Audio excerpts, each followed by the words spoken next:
The Lancaster Barnstormers and Sugarland Skeeters have established somewhat of a pattern over the first couple of games of this week-long series that in all likelihood will decide the first half in the Freedom Division race. Sugarland getting out to leads early.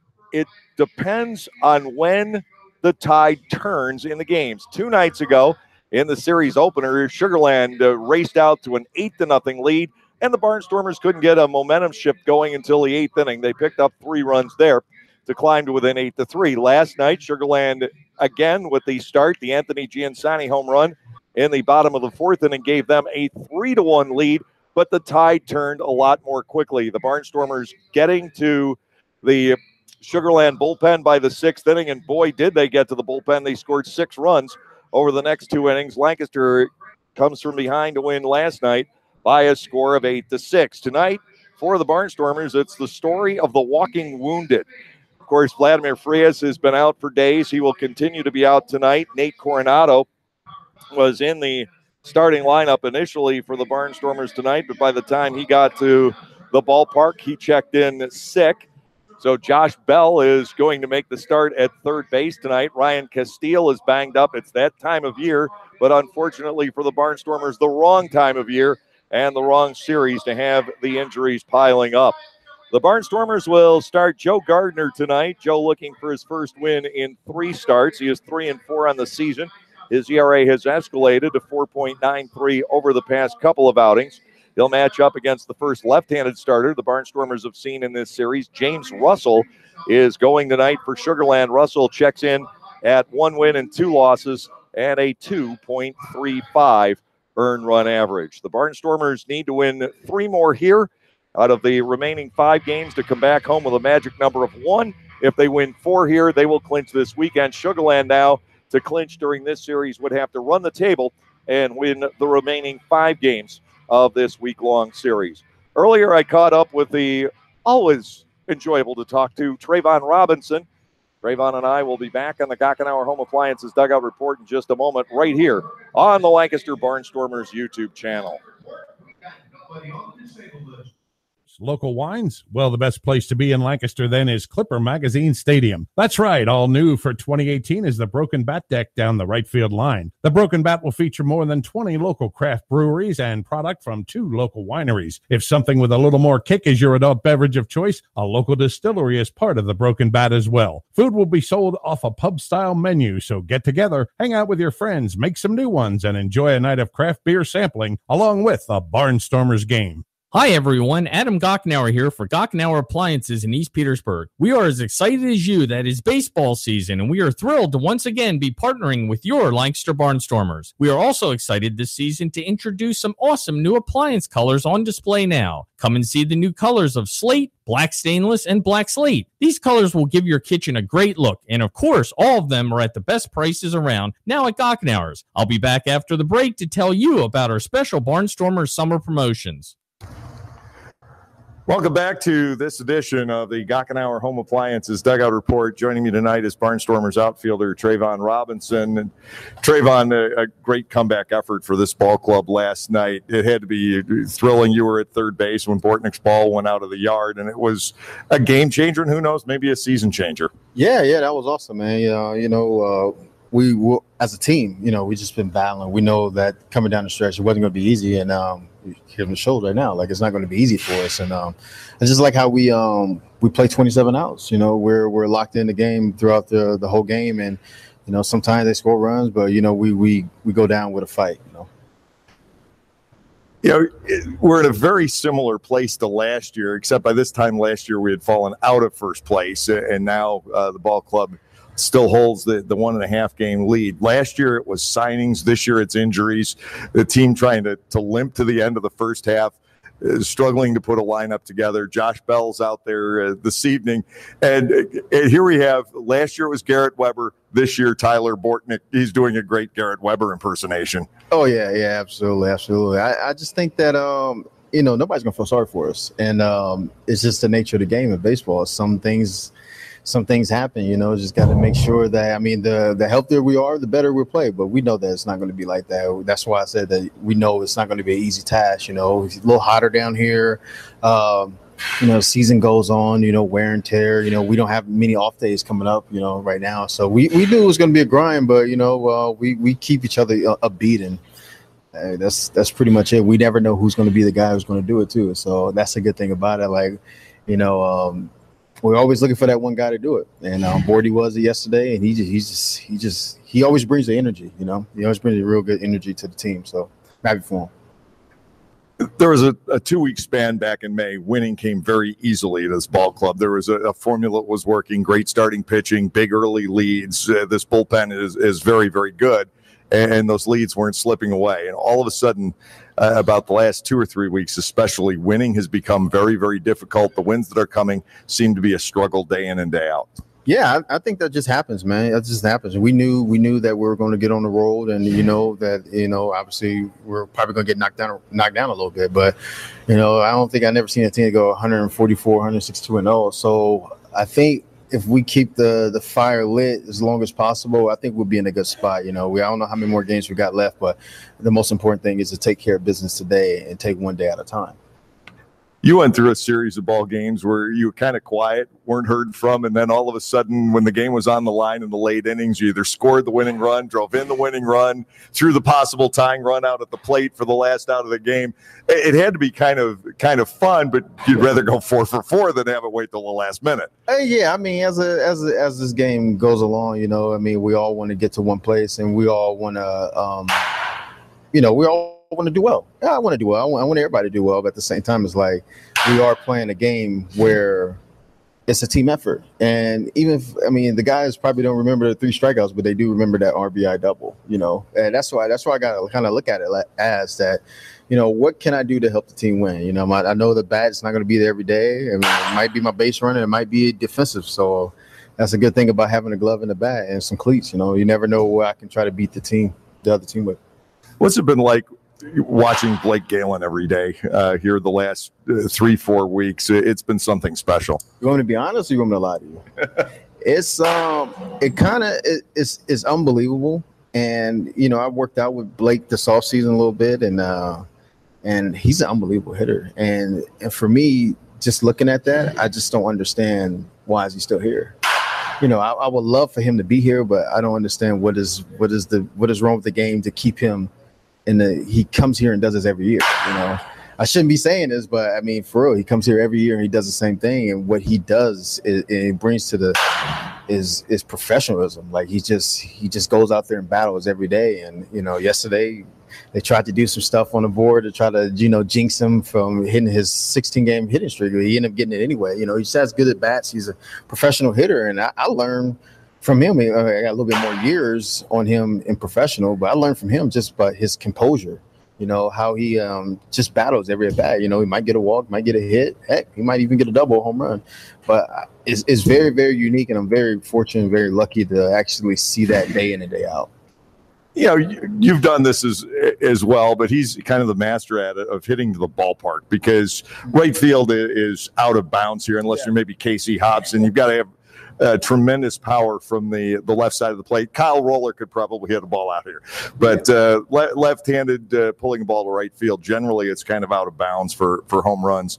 And we saw Josh Presley do it when he played for Sugarland years ago. Left-handed, pretty much pull hitter, but adjusting to this ballpark, and it's something that you have to do. Yeah, sure. It's something you have to do, but it's something I did later on in my career, because I kind of was where my swing now kind of plays anywhere, because I'm not more of I got power, but I don't want to hit the ball in the air. I'm more of a ground ball, hard ground ball, line drive guy, and I think everybody in the clubhouse knows that. I think everybody in the league knows that.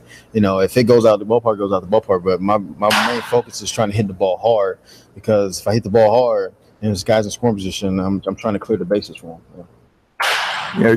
You're watching Blake Galen. Also, we get to watch Darian Sanford every day, and it's a nonstop adventure. He's had a couple of misadventures in this series, but always fun to have Darian in that lineup. Always fun to have him on base. I think just to have again, like I think we talked about this earlier this year, and that I want to give Ross so much credit for putting not more so good people together, but just the balance of talent.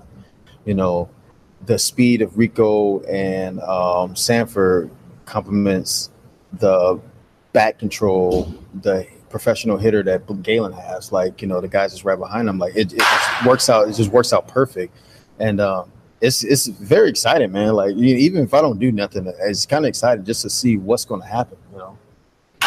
You just never know what's going to happen, and it's great. You know, double steal, even the guy still third base takes away a secondary pitch, and bam, you know, Blake got another RBI. You know, it's pretty unique, man.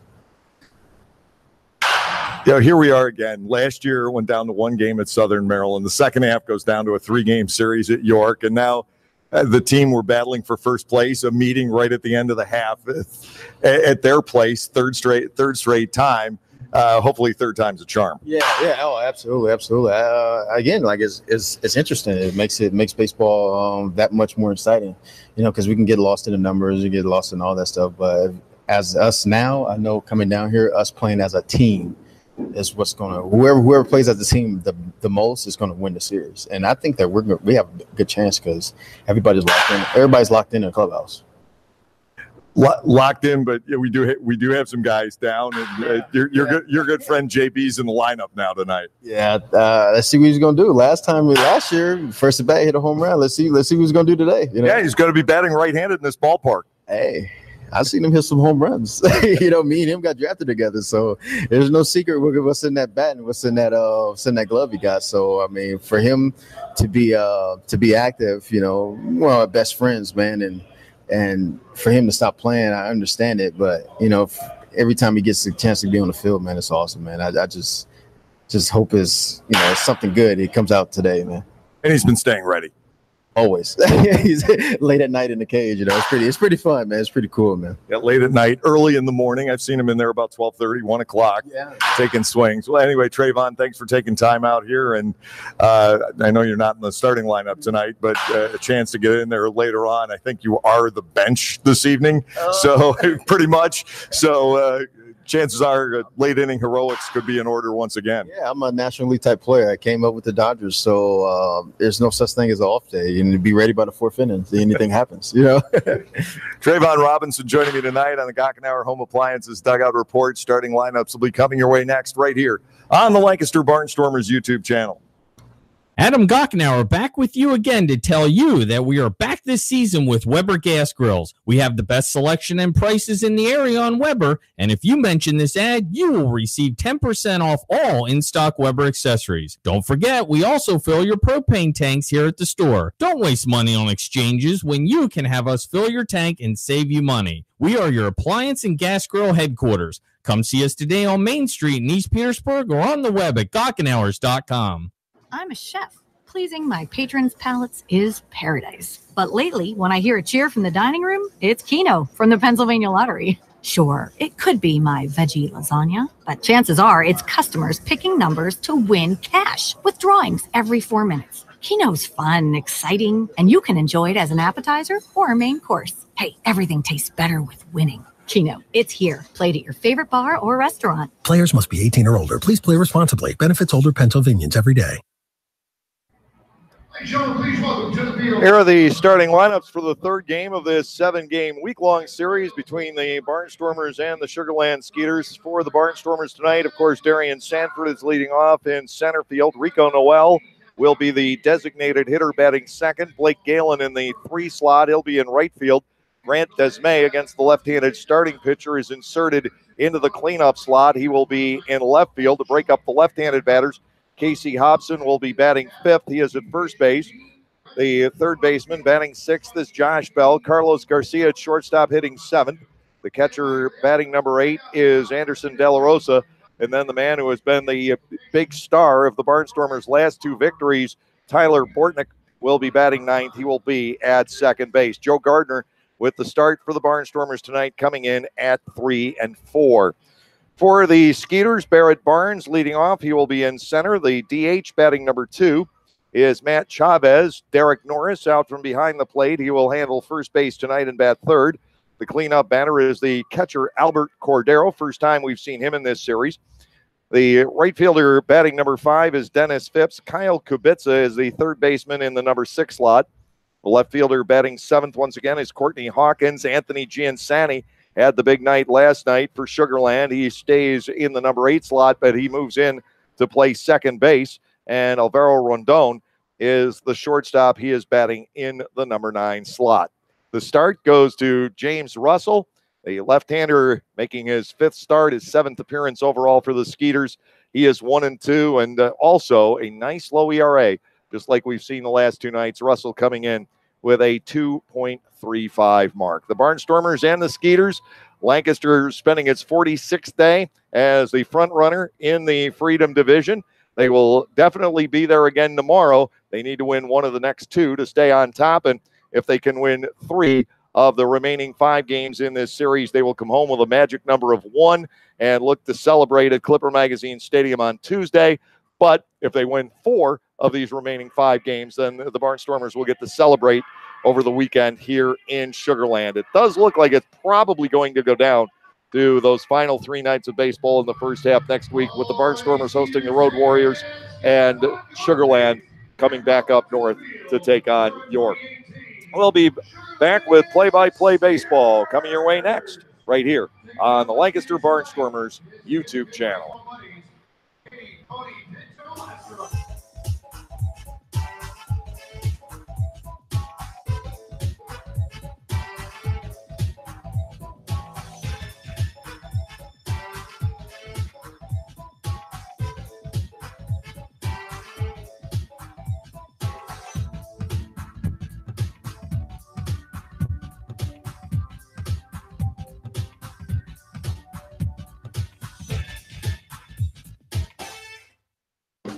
Celebrate the history of our national pastime at the National Baseball Hall of Fame and Museum in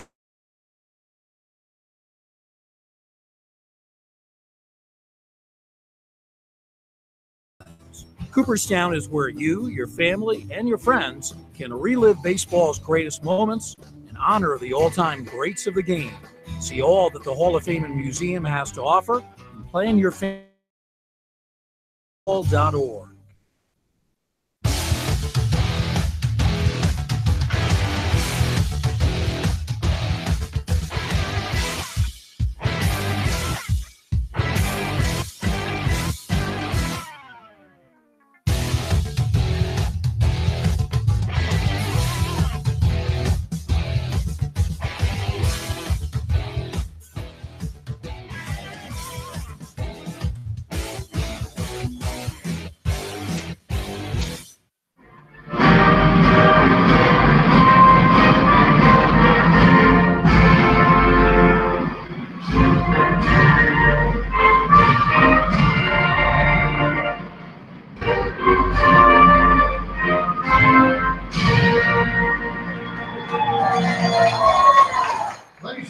National anthem this evening at Constellation Field. The climate exactly the same as it is virtually every night here at Constellation Field. No surprises on any given day. The temperatures getting up to the middle 90s with some clouds, but not terribly many. No threat of rain here this evening. The humidity is not as high as it can be here, but the dew point is still in the 70s. And the wind is as the norm, blowing straight in from right field, cutting down virtually every fly ball hit where it's 348 down the line. Awfully tough to get the ball out of Constellation Field to right, as we talked about with Trayvon on the Dugout Report tonight. On the hill is left-hander James Russell. Russell, one of the 9 pitchers on this staff who has been to the major leagues. The left-hander from Cincinnati, Ohio, is 32 years of age, 6'4", and a 205-pounder. He, on this season, has thrown 23 innings for the Sugar Land Skeeters, allowing 17 hits, 7 runs, 6 earned. He's walked only 6. Pete Incaviglia stressing control on this staff, and Corey Domel imported as the pitching coach from the Somerset Patriots. He's got a staff much like you always saw in Somerset. Russell with the tidy earned run average of 2.35 coming into the ball game this evening. He'll be backed up defensively by Kyle Kibitza at third, the shortstop Alvaro Rondon. At second base is Anthony Giansani, and Derek Norris is at first base for the Skeeters this evening. Courtney Hawkins in left, Barrett Barnes in center. Dennis Phipps is in right field, and Albert Cordero is doing the catching. The switch hitting center fielder, Darian Sanford, leading off tonight for the Barnstormers. Darian at 278 after picking up 3 hits last night. He's driven in 19 runs, and, of course, always makes things interesting if he gets on base. First pitch is upstairs from Russell. Ball 1, no strikes the count. Sanford, 3 hits and a walk last night. He's been picked off first twice in this series. Called strike to him, and we are level at 1 apiece. And he's also been thrown out trying to steal third, but finally he stole second in the 6th inning last night. His 37th of the season. Next offering, swung on, a line drive down the left field side, in for a base hit. Over to get it is Hawkins. A wide turn at first. Sanford will wisely hold up there. Leadoff man is aboard for the Barnstormers, and Sanford reaching base for the 3rd straight night, starting off the ball game. But unfortunately for the Barnstormers, he's been picked off first each of the last 2 nights when he's gotten on. Rico Noel, the designated hitter, will step in, and Sanford will try to see what kind of a move James Russell has. He found out very quickly that Dallas Beeler and Connor Wade, the starting pitchers the last 2 games for Sugarland, happen to have very good moves. With the left-handers, you can often get a read early, so we'll see if Sanford can pick up some kind of a tell here. Noel at the plate. Rico back in action last night. He went 1 for 5, drove in a run. He'll take a strike. It is 0-1. Blake Galen, the Barnstormers right fielder, waits on deck. He's managed 1 hit in each of the first 2 games of this series to keep his hitting streak at 16. Throw to first base, and not a bad move from Russell. Sanford able to get back in underneath because the throw was at least chest high over to Norris at first base. 1 strike the count to Noel. The infielders are not playing up here. Another throw to first. Sanford, so often when he reaches base, especially leading off the game, gets more throws to first than the pitcher will deal to the plate. And such is the case here. Sanford's gotten 2 throws. Noel has seen 1 pitch. Rico batting out of his characteristic open stance, awaiting the offering from Russell. Russell, meanwhile, staring down Sanford, and by the time that is all said and done, Noel grows impatient in the batter's box. Darian's presence on base always so disruptive.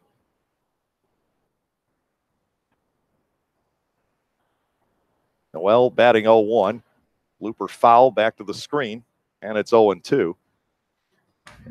Sanford tends to get all the accolades, but of course the second leading base stealer in the Atlantic League is currently at the plate. The Barnstormers still on a pace where they would break the Atlantic League record set by the 2000 Somerset Patriots. 0-2. And another throw over to Sanford. This wasn't the good one from Russell. More an attempt to lull the base runner to sleep than anything else.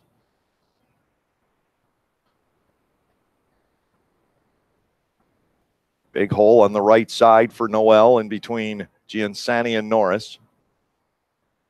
Russell back to work, 0-2. And Noel takes strike 3 called. Rico Noel down on 3 pitches. First out of the inning. Blake Galen coming up.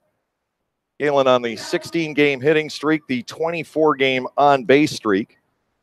Leads the league in home runs and runs batted in, although the power numbers have cooled off here the past 3 games or so.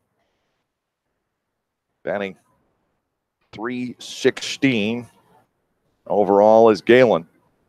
He starts the night 7th in the Atlantic League in batting.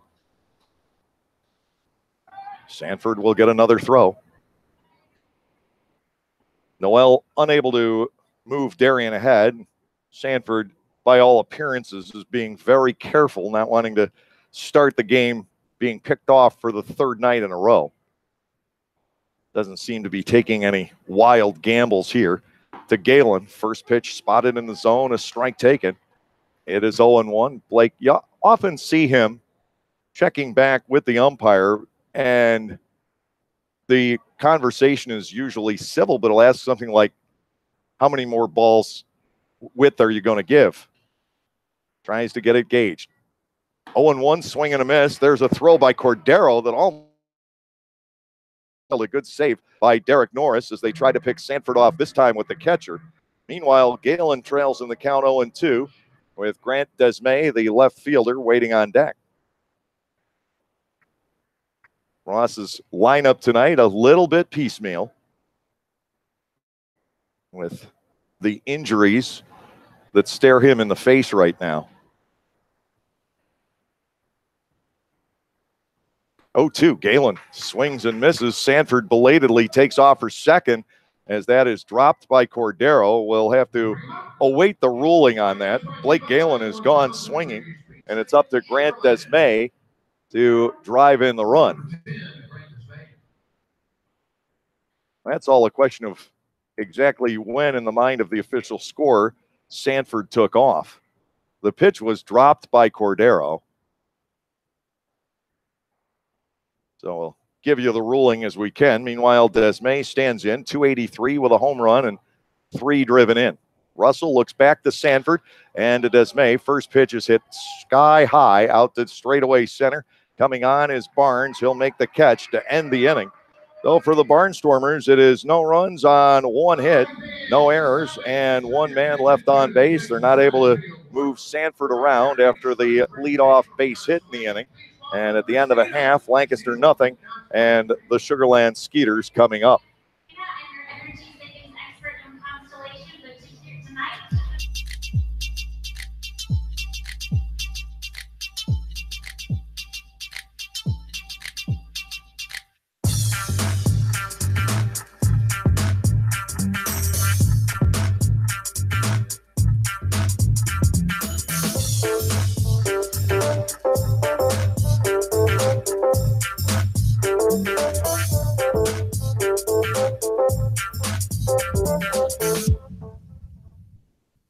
You're totally probably safe to ride on your spare for what, 6, maybe 9 months? Don't trust the wrong advice. Get the right tires at the right price right away. It's what we've been doing at Jack Williams Tire right here in Pennsylvania since our family started this business back in 1929.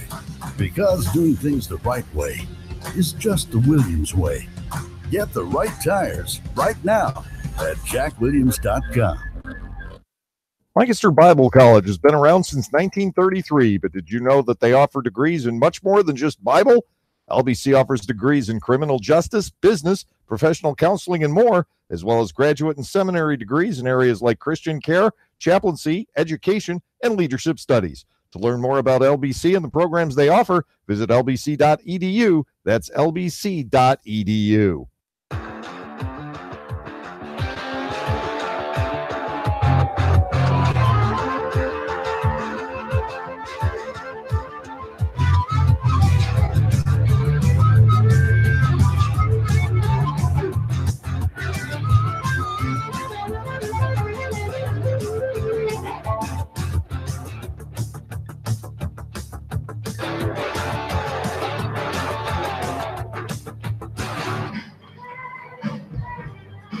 On the hill for the Barnstormers this evening, 6'5" right-hander Joe Gardner from the San Francisco Bay Area. His 5th season in a Lancaster uniform, his 10th start this year. He is 3-4, 4.93 is ERA. First pitch to Barrett Barnes, swung at and missed, and that didn't appear to be in the zone.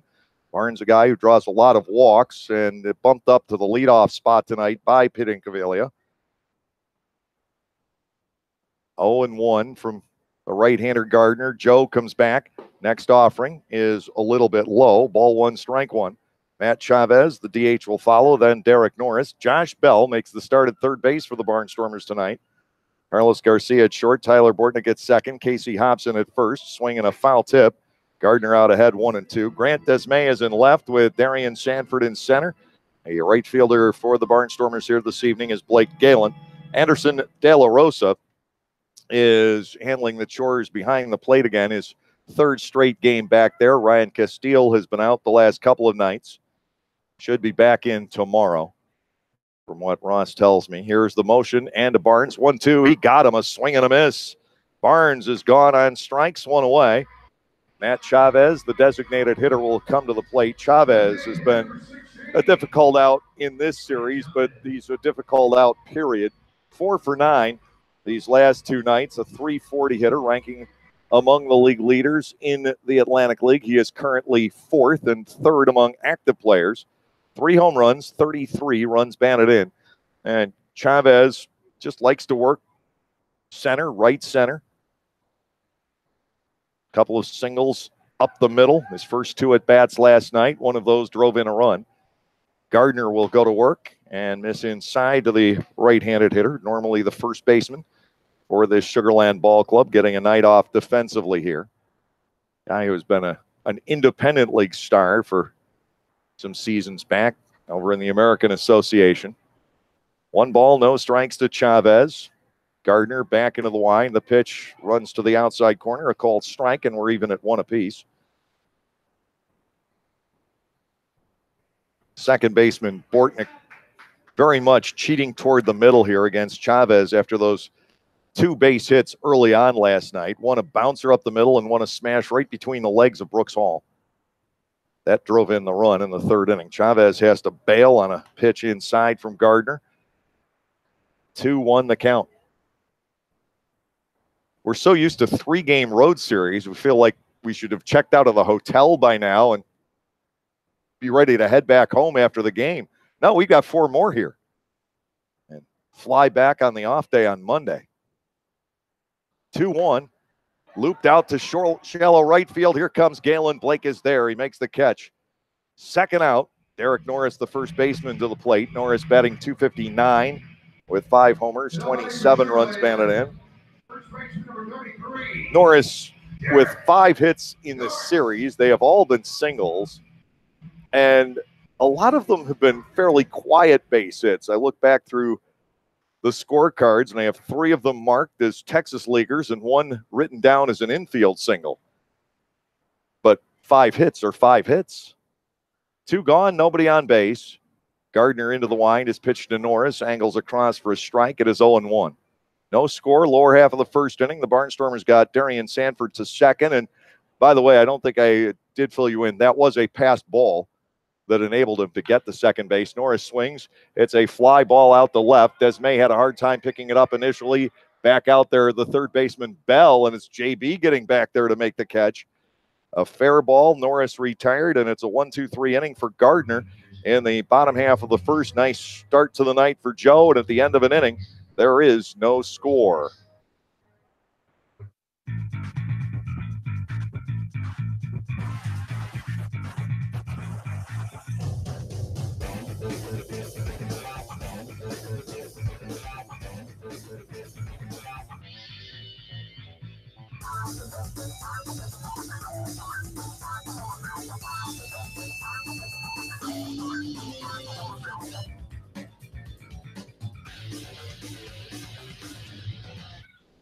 Localflavor.com, local flavor. Localflavor.com, local flavor. Excuse me, are you saying localflavor.com? Oh, yeah, it's where I save big bucks on all kinds of things. Home improvement projects, dining out, family fun, electronics, jewelry, clothing. I even bought my wife a fancy spa package for half price. Half price?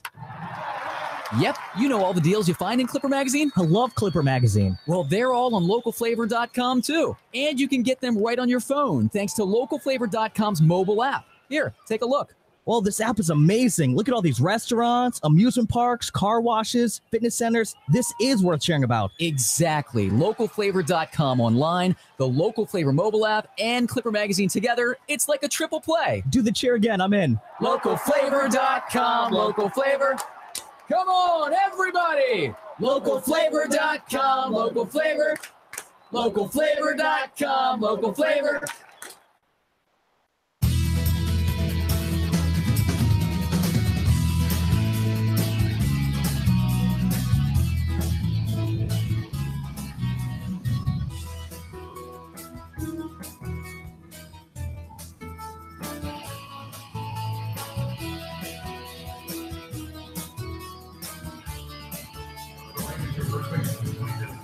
Casey Hobson leads off the second for the Barnstormers. It's been a struggle for Casey. He's batting .185 with a home run, 6 runs batted in. 0 for 5 here a night ago and facing a lefty at the start of this ball game. Casey will take a strike. It is 0-1. Right now, he looks a little bit hesitant. But you've got to trust that one of the best hitters in the history of the franchise will eventually relocate that swing. He takes a pitch down and away, ball one, strike one. Hobson 2 for 19 against left-handed pitching. And again, he just hadn't seen much of it during his time at Richmond. Foul ball back, it is 1-2. 4 at-bats against left-handers all year. Josh Bell is on deck. Wouldn't it be something if we had a repeat of last year? And then Carlos Garcia. To Hobson, check swing and a roller foul up the third base side. Pitch was up and in from James Russell, who set down 2 on strikes back in the opening inning, following the single by Darian Sanford.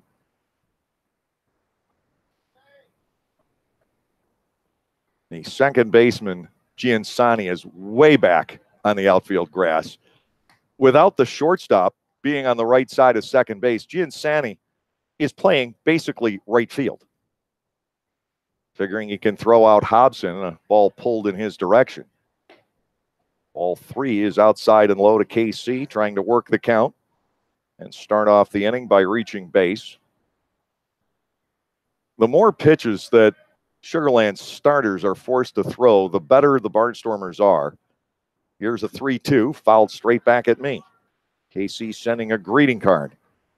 3 balls, 2 strikes continuing. Last night, Connor Wade had to throw 30 pitches in the first inning. That set the stage for him being forced out of the game after 5, and it was the 6th inning against Dan Runzler when the Barnstormers put the 5 runs on the board. 3-2 pitch.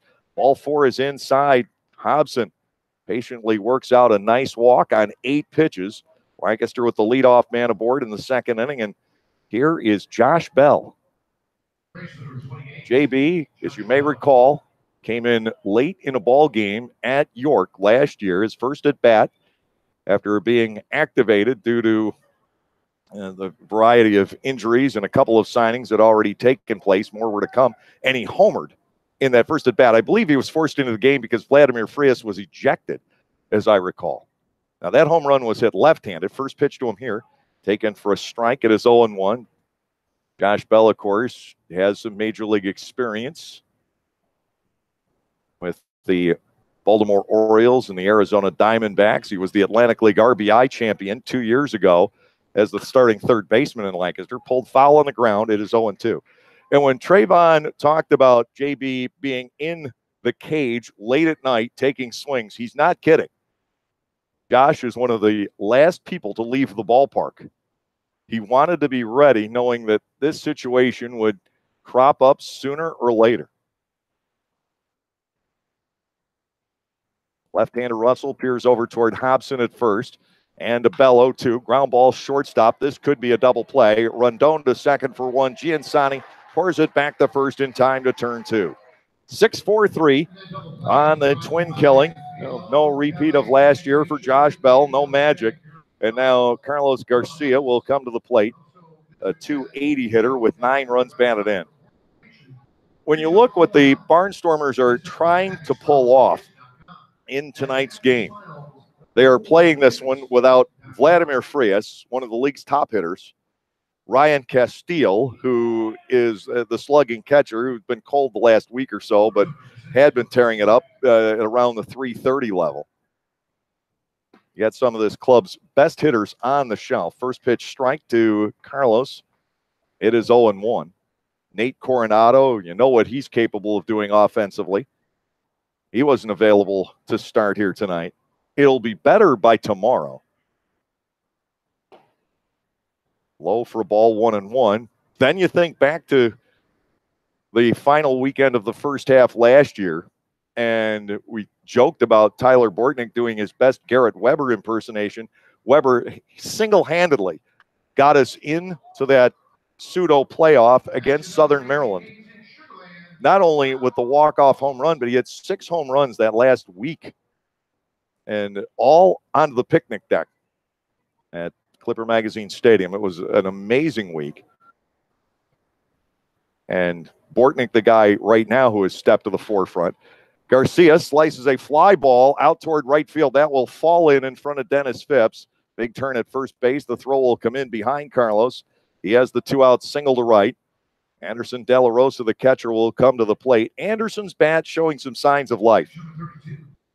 He had been very cold early in the month of June. It took him a while around an injury to pick up his first base hit of the month, but he's 3 for 7 in this series. He had a single and a double, both very well hit at the end of the game last night, and definitely a guy the Barnstormers are going to need to come through tonight or certainly over the next couple of days. Right-handed batter. De La Rosa stands in, batting .225. He has 1 home run, 6 runs batted in. The left-hander Russell looks at Garcia. The pitch to De La Rosa is in at the knees for strike call, 0-1. De La Rosa caught those 7 games in a row against New Britain and Somerset down the stretch of the first half last year, and finds himself not quite in a similar circumstance, but close here this week. Ground ball to third. That will be taken by Kubica. He will make the long throw across the diamond. De La Rosa's retired 5-3, ending the top half of the second inning. No runs, 1 hit, no errors, and 1 man left on base. The double play taking a lot of the starch out of the top half of the second inning. We're through 1.5, and there is no score.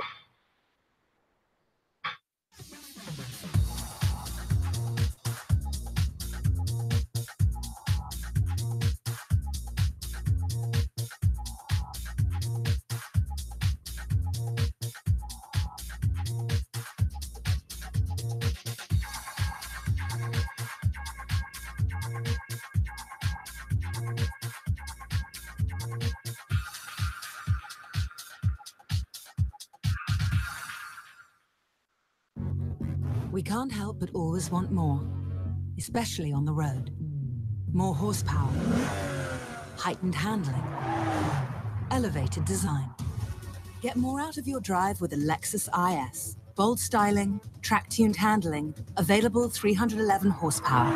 Experience the exhilaration of the IS 350 and IS 300. Available in F-Sport and all-wheel drive. See Bobby Rahal Lexus in Mechanicsburg. Enjoy weekends with the Barnstormers all season long. Every Friday evening home game will feature a different giveaway ranging from t-shirts to beach towels to backpacks. On Saturdays, enjoy the best entertainment doubleheader there is with Barnstormers baseball followed by fireworks. Sundays are fun days at the ballpark. Get autographs from some of your favorite Barnstormers players and play catch on the field before the game. Once the game is over, it's a Domino's Pizza Kids base run. Call 717-509-HITS to order your tickets or go to LancasterBarnstormers.com, and we'll see you at the ballpark.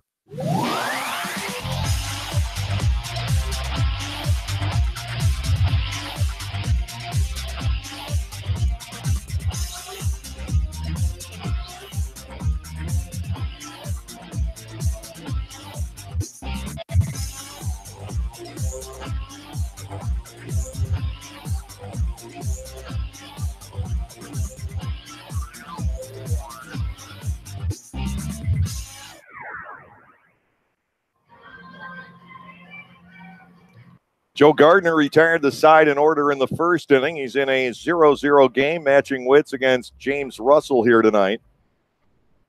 Albert Cordero, the switch-hitting catcher, will get things underway in the second for the Skeeters. Cordero batting .300 with 6 homers, 25 runs batted in. This will be his first at-bat of the current series. He had been hurt. He was available as a pinch hitter last night and was on deck when the game ended. Dennis Phipps and Kyle Kubica to follow in this second inning. Cordero stands in. Barnstormers have had a very tough time with him over his time in the Atlantic League. He's one of the very few holdovers here in Sugar Land from the Gary Gaeta area. 1 ball, no strikes from Gardner. And to Cordero. Next pitch on the outside corner at the knees. It is 1-1. Cordero homered when Sugar Land was at Clipper Magazine Stadium earlier this year. As a matter of fact, he homered twice in that series. Also played a great third base. Cracked foul down the left field side now to play. Cordero digging in now at a ball and 2 strikes.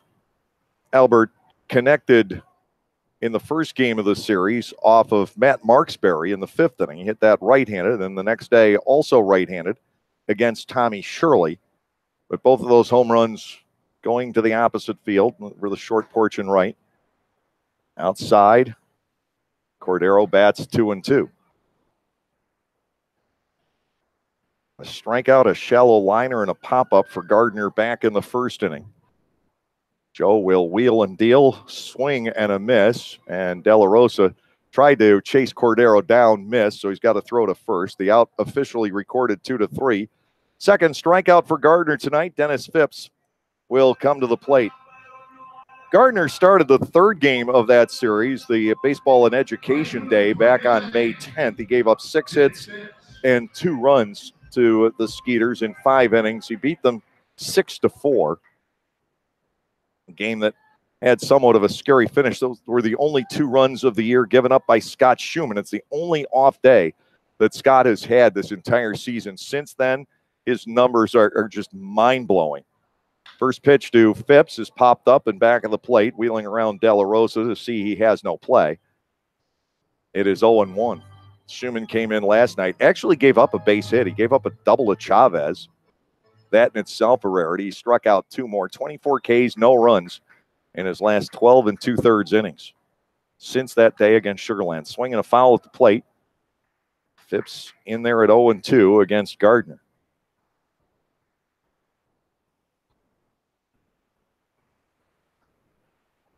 Joe's 2018 is made simply because his Golden State Warriors won again. That last foul tip got the home plate umpire. This has been an ongoing saga of this season. Matt Mahaffey is out to check to make sure he's okay. We've seen one get knocked out of a game when a foul ball jumped up and got Frankie Arilli in the throat in a game at Somerset. He had to leave. The wind completely knocked out of him. And here, it got the leg, maybe a toe. He's all right. No balls, 2 strikes to Dennis Phipps. Of course, Anderson De La Rosa has been around this game long enough. He knows to do whatever he can to stall for time. There's just that bond between catchers and umpires. 0-2. Gardner peering in, getting the sign. Joe ready to go. And the pitch hit high to center field. The wind will hold this up. Darian Sanford over, and he will make the catch for out number 2. Kyle Kubica will come to the plate. Left-handed batting third baseman, checks in at 253 with 7 home runs and 34 runs batted in. If you've ever heard the expression, baseball is the game of inches, well, I would beg to differ. Last night, baseball might have been a game of millimeters. And the case in point stems from Kubica's at bat against Matt Reynolds in the bottom of the 9th inning. He struck out looking on a 3-2 pitch with a runner already on base. First pitch is inside for a ball, 1-0. It was a razor-thin decision that Brad Parker had to make. Kubica barked about it, but that kept the second runner from reaching base. Ultimately, they would have had the bases loaded as it turned out. Reynolds from there was able to get out of the inning, getting a fly ball out of Hawkins and a pop-up out of Giansani to end it. 1 ball, 1 strike on Kubica, left-handed batter all the way. Gardner working from the far first base side of the rubber, gets his fastball by him. Swung on and missed. It is 1 ball and 2 strikes. No score here in the bottom half of the second inning. The Barnstormers have had a couple of base runners, but not much in the way of a legitimate threat, except, I suppose, for having Darian Sanford on leading off the game. Kubica looks at the ball outside. 2 balls and 2 strikes. And if Kubica gets ball 4 on that pitch last night, Reynolds would have been in a far bigger jam than he actually found himself. Here is the 2-2 delivery. Ground ball toward the middle. Bortnick gets started, can't get there. Kubica with the 2-out single. Courtney Hawkins to the plate. Hawkins, always dangerous, 236 hitter with 10 home runs, 40 runs batted in. He had the biggest blow of the game the first time these two teams met, way back on the 8th of May at Clipper Magazine Stadium. He lofted a 3-run home run up into the Holler Pavilion. Batting here with Kubica at first, 2 outs. Kyle Kubica has stolen 3. He's been caught once, held over at first by Casey Hobson. First pitch is a little bit too close on Hawkins. Ball 1 and no strikes. The ball clubs again tonight are both in their dark jerseys with the stripes. The Barnstormers with red as the secondary color and the Skeeters with blue. 1 ball, no strikes. And that is lined into right field. Galen has a long way to go to get this. Chugging around toward third is Kubica, and then Blake fumbles it out in right field. Kubica is going to race home. He is going to score. Into second is Hawkins. Blake Galen had to track that ball down. He started off in right center field. It was a stinging line drive to the right of Casey Hobson, but with a lot of slice on it. It got down into that corner. 348 feet from home plate. Galen couldn't play it cleanly.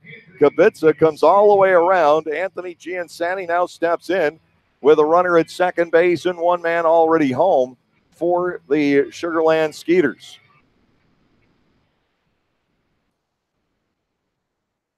A double for Hawkins. My question is, will he get an RBI on that play? No error is charged. So just a double and a run batted in, even though Galen did bobble for a moment.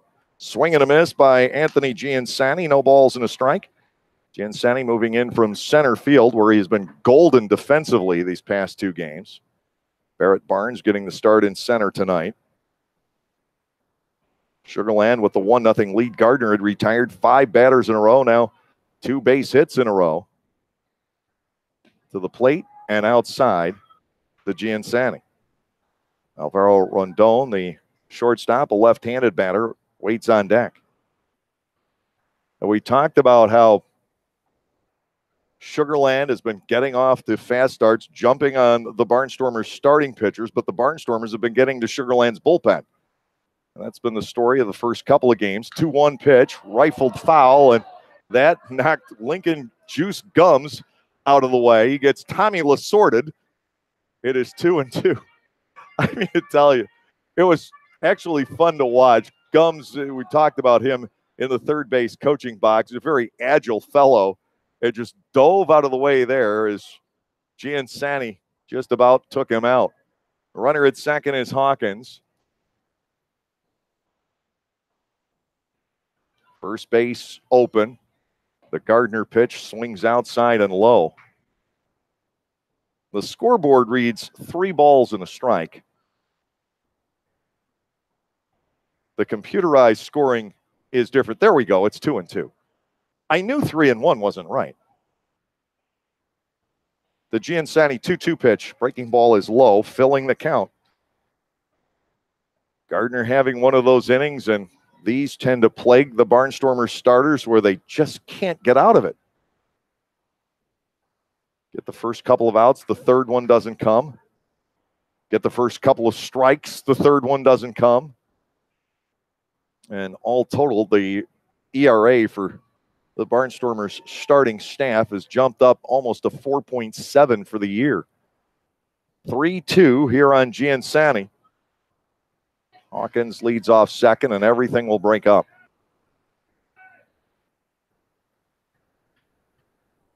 Joe got the first 5 batters of the game. Kubica with just a perfectly aimed ground ball up the middle. Hawkins with the stinging liner to right. Giansani now will get a walk, and it'll bring on the lefty batting Rondon. Alvaro Rondon has had 2 starkly different games. We're talking as far as the East is from the West. 4 for 4, 2 runs batted in, and a couple of stellar defensive plays here on Monday. Last night, 0 for 4 with 3 strikeouts and a critical error in the third inning, helping the Barnstormers get their first run.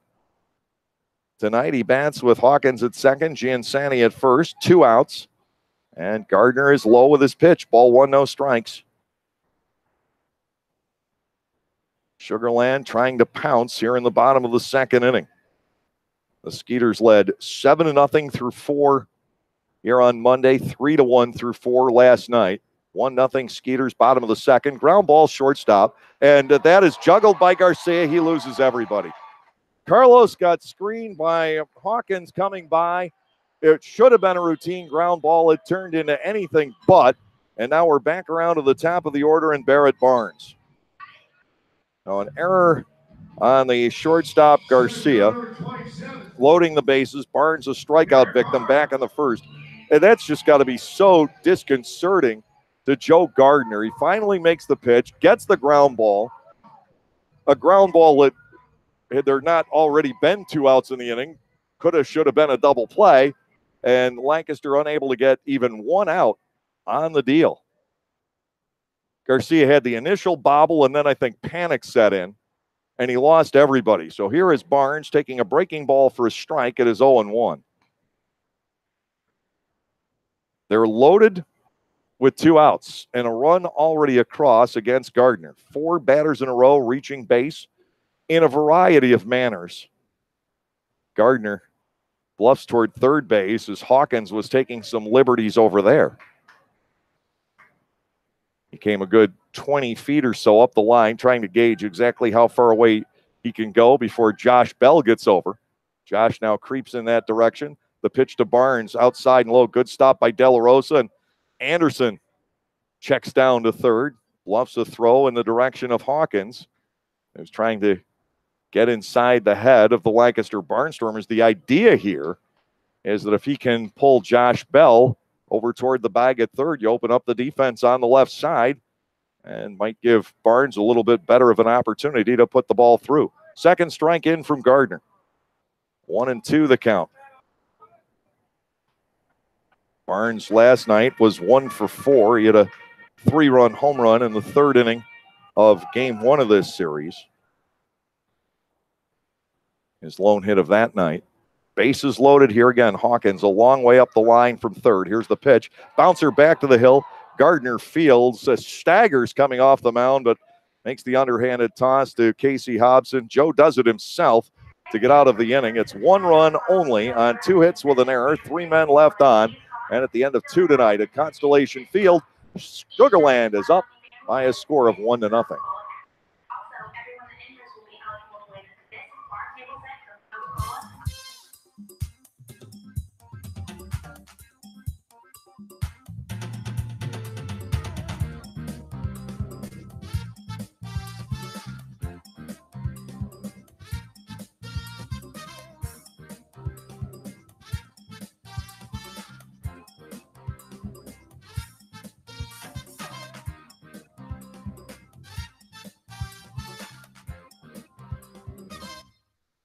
I'm a chef. Pleasing my patrons' palates is paradise. But lately, when I hear a cheer from the dining room, it's Keno from the Pennsylvania Lottery. Sure, it could be my veggie lasagna, but chances are it's customers picking numbers to win cash with drawings every 4 minutes. Keno's fun, exciting, and you can enjoy it as an appetizer or a main course. Hey, everything tastes better with winning. Keno, it's here. Played at your favorite bar or restaurant. Players must be 18 or older. Please play responsibly. Benefits older Pennsylvanians every day.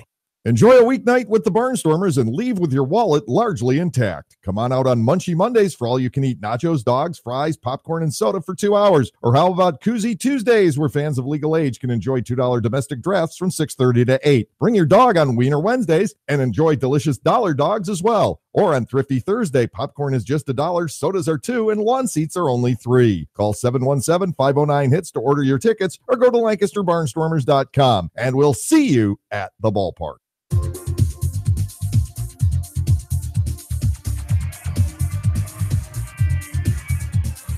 Well, the Barnstormers once again find themselves trying to play from behind. They're down just 1 tonight as Joe Gardner escaped further damage in the second, getting Barrett Barnes to bounce right back to the hill. Here's Tyler Bortnick, the star not only of last night's game, but also of Sunday's. Up to 206, 3 home runs. He's driven in 25. Russell drops a pitch on the outside corner for a strike at his 0-1. The left-handers allowed 2 hits and a walk so far, but Lancaster hasn't been able to build a thing. Bortnick taking a ball down low at his 1-1. Ross Peoples coaching third, and our man Trayvon Robinson with the night off tonight coaching first base. Ground ball right to third. Kubica, an easy play against Bortnick. He guns him down, 1 away. Pretty much all ground balls for outs from Russell here the past couple of innings. Darian Sanford comes back around. Sanford with a single in the first inning. Darian is now 4 for 8 at the plate in this series, but really can't get on track to do what Darian usually does. The starting pitchers the last 2 nights did a marvelous job working him over at first base. First pitch is a strike into him here, 0-1. Sugarland has a tremendous starting rotation, at least these first 3 that we have seen in this series, all with great numbers coming in here. A ball and a strike, and they haven't really disappointed. Barnstormers got 3 runs eventually off Dallas Beeler, but it took till the 8th inning to do it. They had 1 hit through the first 7. Last night, 5 hits, 2 runs, but only 1 earned off of Connor Wade in 5 innings, and Russell is 2 1/3 innings into a shutout. He's got Sanford at 1-2 after a foul ball. And the next pitch, Darian slow topper up the third base side. If that stays fair, it's going to be a hit, and it hits the bag. Darian Sanford with the infield single. He's 2 for 2. Kubica had no choice but to let that go. He charges that play, digs it up in fair territory. He's not throwing Darian out, even with Darian batting right-handed. Kubica did the only thing he could, and just as we've seen often at Clipper Magazine Stadium this year, the ball hugging the grass and not deflecting off of it and rolling into foul territory. Here's Noel. Rico struck out looking back in the first inning. The left-hander, James Russell, into the motion. Chopper towards shortstop. Charging the play is Rondon, and he's able to get the force out on Sanford at second. Taking a gamble there, but it turned out to be a worthy one. Darian out 6-4. Noel replaces him at first base, and here is Galen. Blake went down swinging about as easily as you'll ever see back in the first inning. But that's 1 at bat. He had a similar strikeout. His first at bat against one of those Ducks left-handers, and came back a double and a home run later in the game. Throw to first, and Noel back in there. Rico's 25 for 30 stealing bases. That was the Bennett Perry game last Friday. Russell staring down Noel. He'll come to the plate. Galen swings and misses. Boy, Blake having a tough one so far tonight. He cannot read Russell at all. But Perry had a similar start, and then next thing you knew, Blake was doing damage in the game. He's actually hit better overall against lefties as Galen. This season, anyhow. Here's the 0-1 to him. Blake checks a ball on a breaking pitch, outside and low. 1 ball, 1 strike. Sugarland up 1-0. We're in the third. Rico Noel, the runner at first base with 2 outs. 3 ground balls picked up by James Russell this inning, but Sanford beat out a slow roller. Throw to first base. Noel back in standing.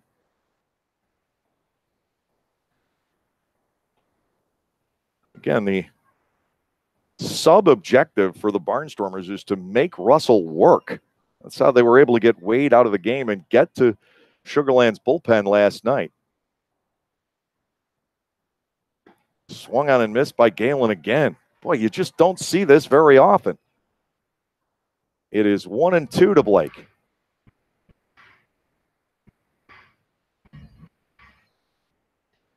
Russell has him fairly well confused right now. Noel off first. Here's the 1-2 breaking ball. High chopper, but that's foul and off the glove of Derek Norris. Still a count of 1-2. 3 hits for the Barnstormers, all singles tonight. Lancaster managed just 4 hits, all singles in the series opener, and then last night busted loose to some degree. 12 hits, including 2 doubles, and of course that home run, the grand slam by Tyler Bortnick. 1-2. Noel Bluffs doesn't go. Ball 2 is low to Galen. 2 balls, 2 strikes. Grant Desmay, the left fielder, due next. Barnstormers down a run here in the third inning.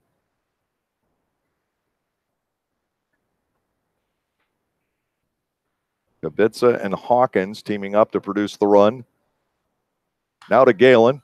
Lifted foul out of play over on the third base side, as he at least draws this at bat out against Russell.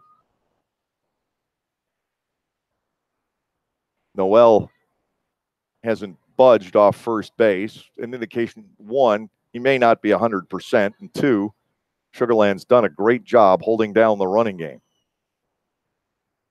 To Galen now. Hopper toward the middle, flagged by Russell himself. He'll deal to first. Galen still unable to extend his streaks. More ground balls off of James Russell here in the third inning. No runs ahead, no errors. The Barnstormers leave one. We're through 2.5. Sugarland has the 1-0 lead.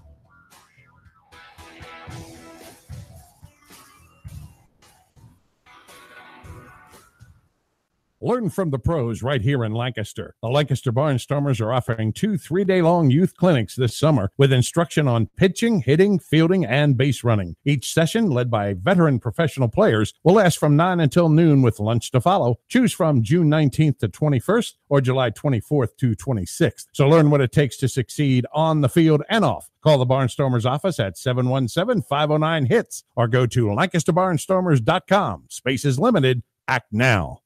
Introducing the all-new Lexus RX 350L, designed for room. Room for a power-folding third row.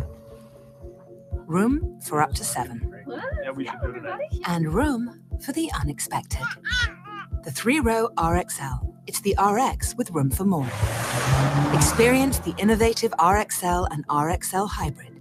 See Bobby Rahal Lexus in Mechanicsburg. RX 450HL arriving spring 2018.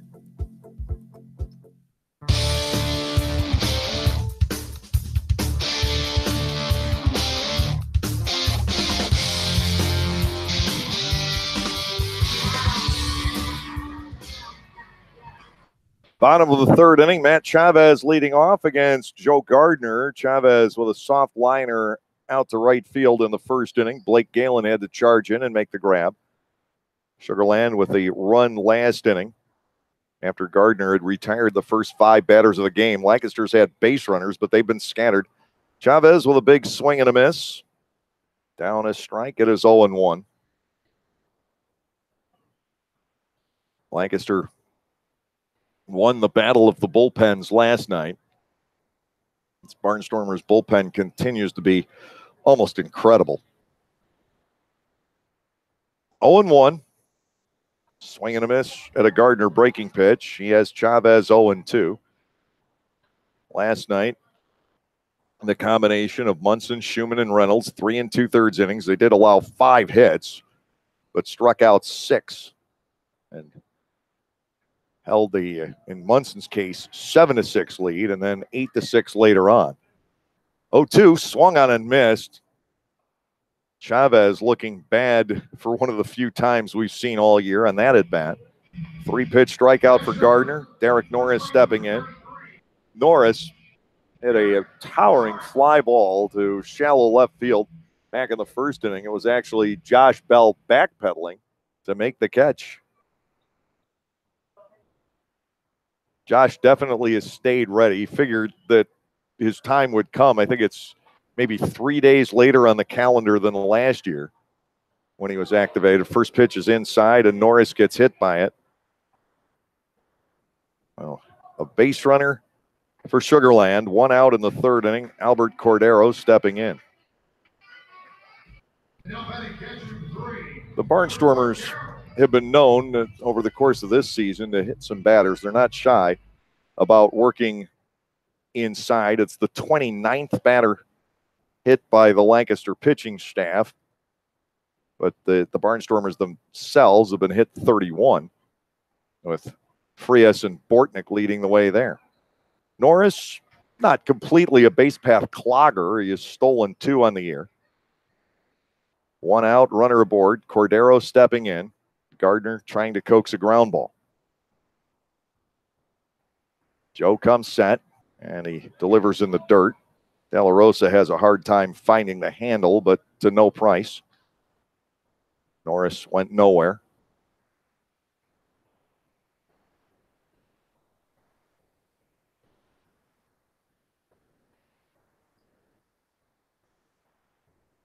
Barnstormers infield set up at double play depth. It's certainly not the normal starting infield that you would see. Lob throw over to first base, chasing Norris. That was an Ephus pickoff move. Josh Bell at third, Carlos Garcia at short, Tyler Bortnick at second. Rico Noel tonight, the DH. Vladimir Frias still out with a bad foot.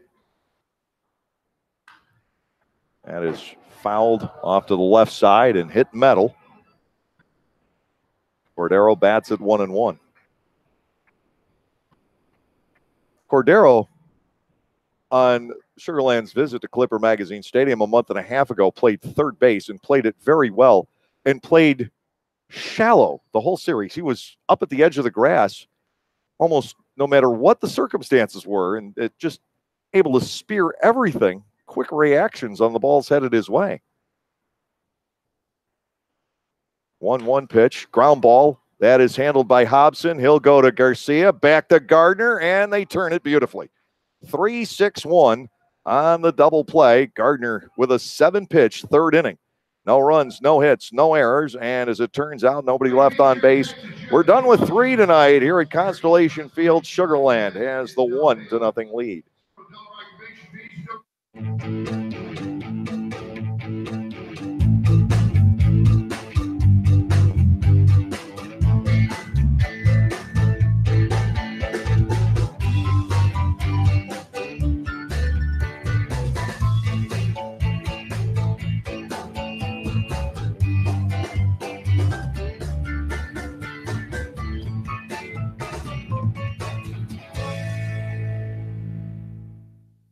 Like craft beers, local wines? Well, the best place to be in Lancaster then is Clipper Magazine Stadium. That's right, all new for 2018 is the Broken Bat deck down the right field line. The Broken Bat will feature more than 20 local craft breweries and product from 2 local wineries. If something with a little more kick is your adult beverage of choice, a local distillery is part of the Broken Bat as well. Food will be sold off a pub-style menu, so get together, hang out with your friends, make some new ones, and enjoy a night of craft beer sampling along with a Barnstormers game.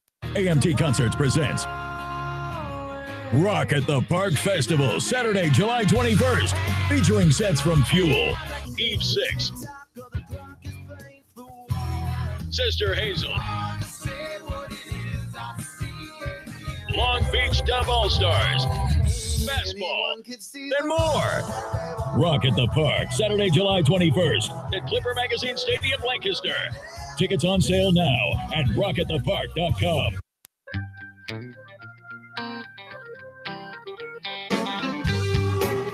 Three innings of play tonight. Sugarland 1 run on 2 hits with no errors. The Skeeters have stranded 3. The Barnstormers no runs, 3 hits, an error, and also 3 runners left on base. So the Barnstormers have only been able to move 1 man past first base against James Russell here tonight.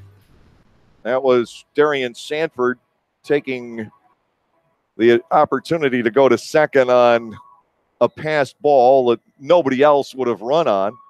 Back in the first inning with Desmay coming to the plate. It was actually the 3rd strike on Galen when the pass ball occurred.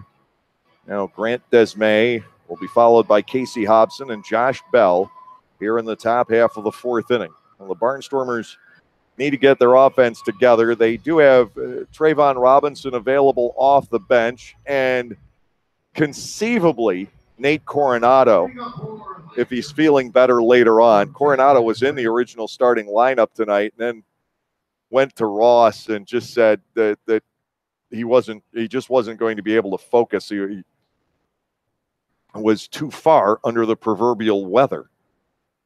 Grant Desmay leads off here. He flied out on the first pitch he saw from Russell the first go around. The ball is low. 1-0 to Grant here in the 4th inning. Desmay had that one spurt where he had 4 extra base hits in a span of 3 games. Those are still the only ones he's had. His lone home run hit at Long Island, swinging a foul tip here. It's a ball and a strike. This ballpark should favor him. Desmay, if the Barnstormers are to put together any kind of a run in this series, I think Grant's got to play a role in it. 1-1 pitch, breaking ball, just danced inside. Russell kind of wants to know where that one was. I think it was just a question of the plate umpire getting a little bit fooled there at the last second with the break. Here comes the 2-1 to Desmay. Grant swings and misses over the top of it. And we get a count of 2 balls and 2 strikes. Russell fanned 2 back in the first inning. Nobody since. The Barnstormers have been hitting the ball into the ground, one after another after another. To Desmay, 2-2. He swings and lines this out the left field, virtually in his tracks, maybe 2 steps toward his left is Hawkins to make the catch. Well hit by Grant, but 1 down here in the top of the 4th, bringing on Casey Hobson. Hobson drew a walk back in the 2nd inning and then was doubled up on a grounder by Bell.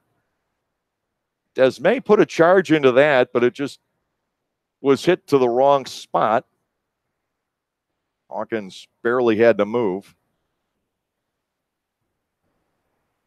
Hobson digging in against the left-hander Russell. First pitch, and Casey hits a towering fly ball out the right. Phipps will have to gauge the wind. He charges in to make the catch for out number 2. A fly ball that ordinarily would be medium depth, but that wind blows in nightly from right field at about 15 miles an hour out of the southeast. And you watch right fielders have to gauge what that wind is going to do. And every once in a while, a ball will end up falling in front of an outfielder.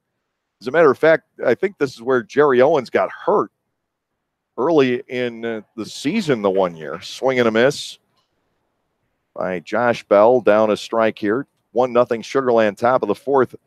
Owens diving at the last second for a ball and breaking a bone. Second strike, and that was playing center. Bell trails 0-2. Carlos Garcia on deck. He has 1 of the 3 hits. Darian Sanford the other 2. And the 0-2 from Russell, missing away. Ball 1, 2 strikes on the 3rd baseman, Josh Bell.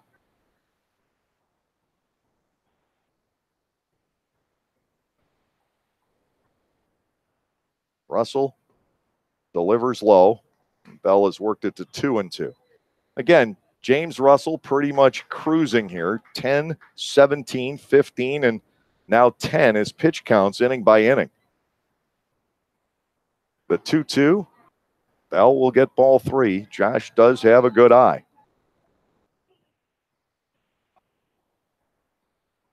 Three balls, 2 strikes to Bell. Here's the payoff pitch. Swung on and missed, and it's a 1-2-3 inning for James Russell. Nothing across for the Barnstormers in the top half of the 4th. We're through 3.5. Sugarland's 1-0 lead still holds.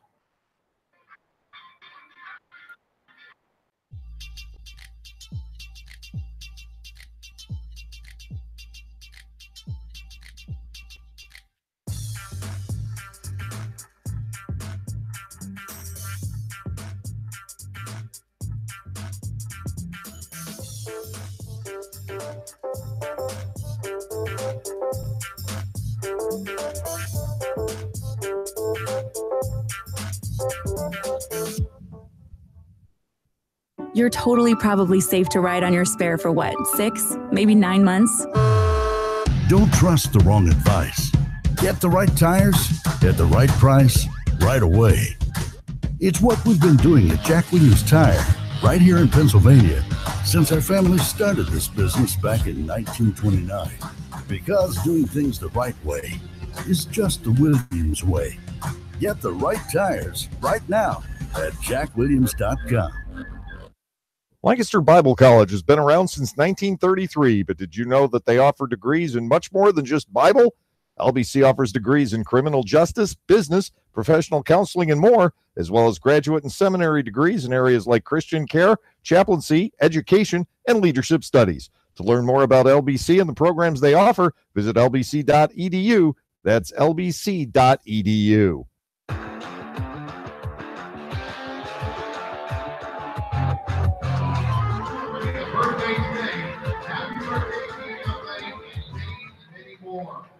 Dennis Phipps, Kyle Kubica, and Courtney Hawkins to face Joe Gardner as we go to the bottom of the fourth. The Sugar Land Skeeters continue to hold on to a 1-0 lead. Lancaster having difficulty getting untracked offensively. Take a look at what else is going on around the Atlantic League tonight, and the home teams had whopping leads early in every game.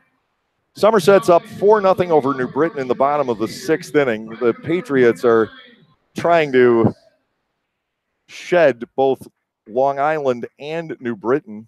Both those clubs had climbed to within 3 last night. The Patriots do have the 4-zip lead tonight. Long Island's up 6-3 over York in the bottom of the seventh. First pitch strike in on Phipps. It is 0-1. Dennis Phipps, first time up, flied out to Sanford in center. 0-1. Gardner back to work, and a breaking ball is popped up foul to the right and into the seats. 0-2. And Southern Maryland leads the Road Warriors 5-0. They are currently being held up by rain, but far enough for that game to be official. They're in the eighth inning. 1-0 Sugar Land here in a hotly contested two-way race in the Freedom Division. Ground ball foul. York was officially eliminated last night. Going into last night, they had about a 1 in a billion chance of making it. I didn't actually work out the math. I'm just guessing. 0-2. And that drops low in on Phipps. Ball 1, 2 strikes. Gardner has chalked up 3 strikeouts along the way tonight. He's only given up 2 hits, but they came back-to-back and produced the run scored by the Skeeters. Here comes the 1-2 on Phipps. Ground ball on the right side. He found the hole. A base hit for Phipps leading off. Just a nice piece of hitting by Dennis Phipps. Stuck the bat out, hit the ground ball the other way. Gardner, to some degree, had him beaten by the pitch. The leadoff man is aboard. Kyle Kubica will step in. He had a ground single up the middle back in the second inning. Not hit terribly hard, just perfectly placed past Tyler Bortnick. Leadoff man is on, and Kubica steps in. Phipps 1 for 2, stealing bases, but he'll get a throw from Gardner anyway. Kubica got to play at the major league level. Back in 2015, he was an Angel. Went 7 for 36. Ground ball to Hobson here. Casey will go to second, back to first. They turn it 2 innings in a row. This time 3-6-3 on the double play. Gardner will take those. Joe is a ground ball pitcher. He likes strikeouts.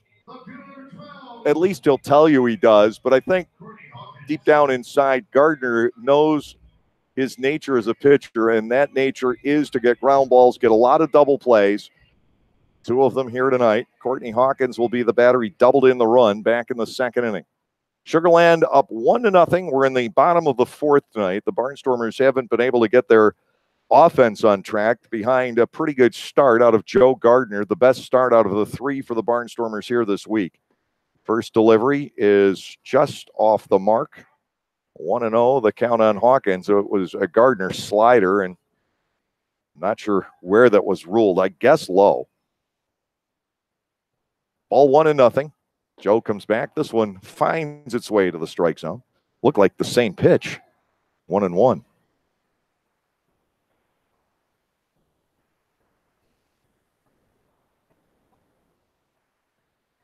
Infielders are well back here, as are the outfielders. Hawkins with a fly ball out to right field, charging in. Galen Blake going into a dive, can't make the play. Hawkins aboard with the 2-out bloop single. And that's the difficulty, and all ballparks have their quirks.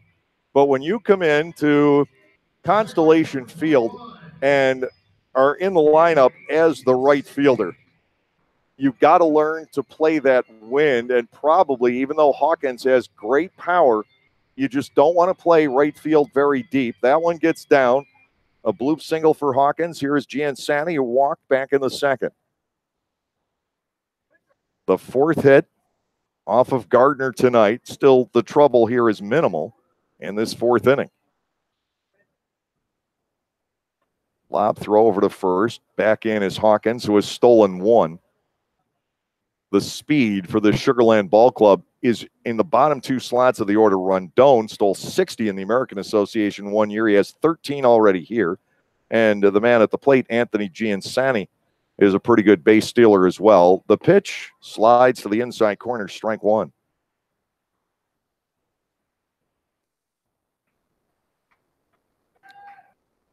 Gardner has pitched well here through 3 2/3 innings.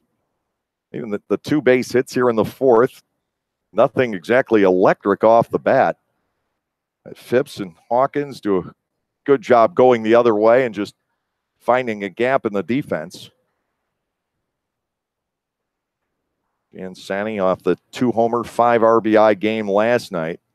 One of those home runs was hit in the fourth inning off of Brooks Hall. Breaking ball, gets the inside corner, strike two. Giansani seeing nothing but on this AB. Hawkins really didn't either.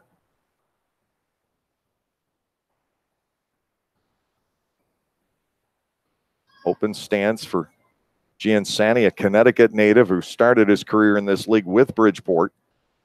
0-2, lined off of Gardner, still in the air. It'll bounce to Garcia, who won't be able to make a play. Joe Gardner just took a shot. It'll be an infield base hit for Giansani, and Rondon will bat with runners at first and second. Shortstop number 7, Rondon. If Garcia could have read that a split second faster, he might have been able to race in and make the catch on the fly, and it still would have been good. Joe trying to walk this off on his own. It looked like it got him somewhere around the hip, but it went up after hitting him. Jared Binner apparently has been waved off by Gardner. He stays in the dugout. I was expecting to see Jared race out to the hill and check in on the right-hander, but Joe says he's okay. That was no soft line drive back there by Giansani. First and second, 2 outs. Rondon, the batter, he reached on an error back in the second inning. Sugarland trying to apply the pressure once again. 3 singles in the inning. Around the double play ball, and now a strike on Rondon. It is 0-1. You can't at all complain about the job Gardner's doing out there tonight. But Sugarland has just had a way in this series of getting men on base. They now have 35 hits in these 3 games. To Rondon, a swing and a foul tip. Gardner out ahead, no balls and 2 strikes.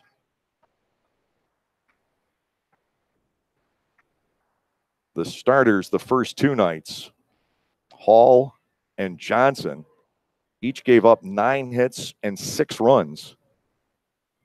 Brooks went 5 1/3 last night. Johnson only 3 innings in game 1 of the series. There go the runners. The pitch is low and inside. De La Rosa has no chance on either one.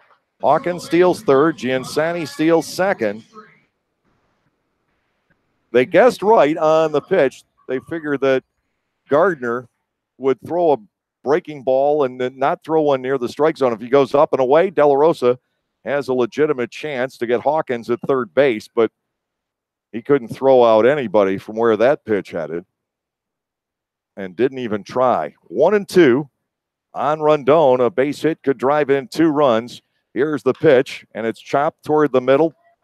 There is Bortnick. Tyler fires on to get Rondon. It ends the inning.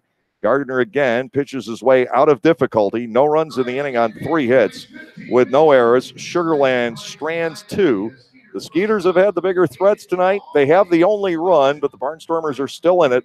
After 4, Sugarland 1, Lancaster nothing.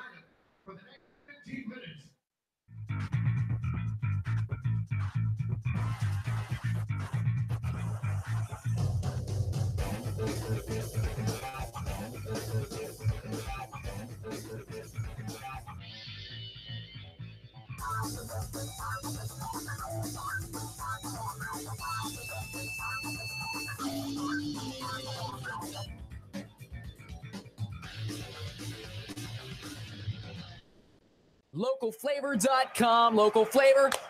Localflavor.com, local flavor. Excuse me. Are you saying localflavor.com? Oh, yeah, it's where I save big bucks on all kinds of things. Home improvement projects, dining out, family fun, electronics, jewelry, clothing. I even bought my wife a fancy spa package for half price. Half price?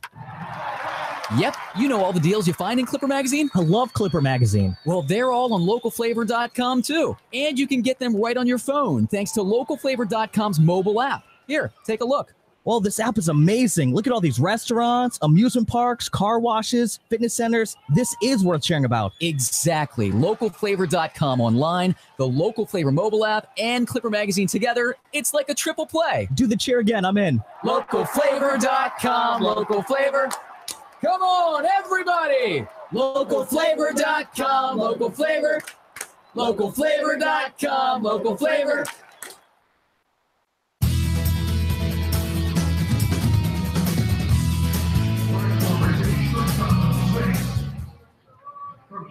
We go to the top of the fifth inning, and it will be Carlos Garcia leading off against James Russell. Garcia singled down the right field line back in the second. One of the three Barnstormers base hits so far in the night. Sugarland has 5. The Skeeters are up 1-0. Garcia displays bunt, then takes a pitch outside for ball 1-0.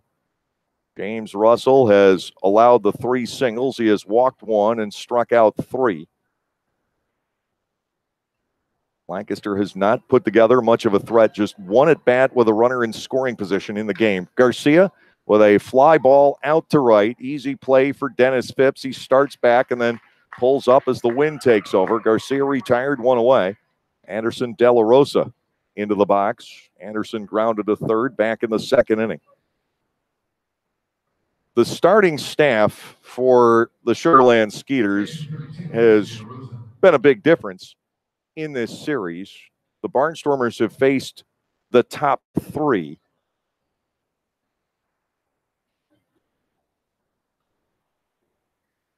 Tomorrow night, they get another good one. Next big leaguer, Casey Coleman, who's 2-0. And then the left-hander, Ben Grisette, here on Friday. First offering to De La Rosa, good for a strike at his 0-1. The Barnstormers are in great shape if they win 4 of these 7, or 3 of the next 5, if you will. They're in okay shape if they win just 2. Swung on and missed. They'll need a little bit of help from York or need to run the table against the Road Warriors.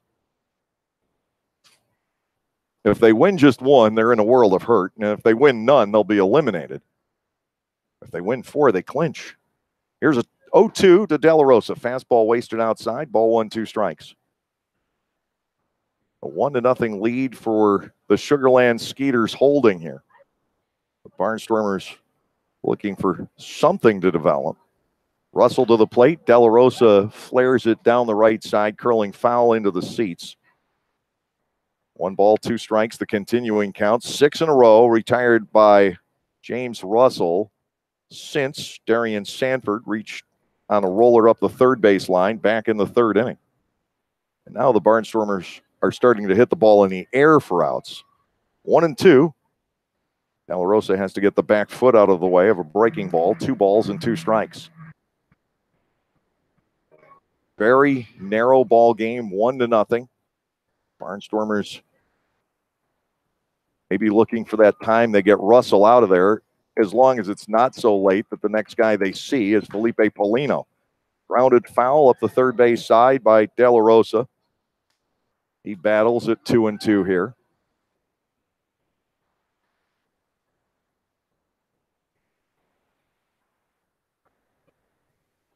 James Russell spent a fair amount of time at the major league level. Shaggy-haired lefty, working 2-2 to De La Rosa. Anderson drives it foul back into the screen. He sticks in there. Russell with the Cubs, starting in 2010. 2-2 again to De La Rosa. That gets nowhere near the batter's box. Bounced well out ahead of the plate, 3-2. After the Cubs, Atlanta, back to the Cubs, and then very briefly an unsuccessful stint with the Philadelphia Phillies. 3-2.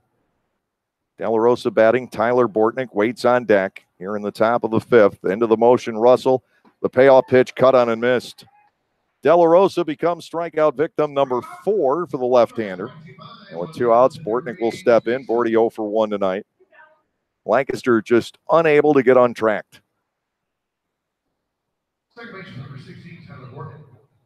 I understand there are some defensive changes for the Sugarland Skeeters. Colin Walsh is now at third base.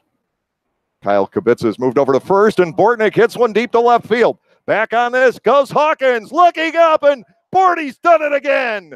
A game-tying home run here in the 5th inning. All of a sudden, Tyler Bortnick has gotten hot, and he has tied this game at 1. His 4th home run of the year, but he's hit one 2 nights in a row. He has 9 runs batted in now over the last 4 games. Bortnick with the home run, quickly circling the bases and turning this inning over to Darian Sanford, who is 2 for 2.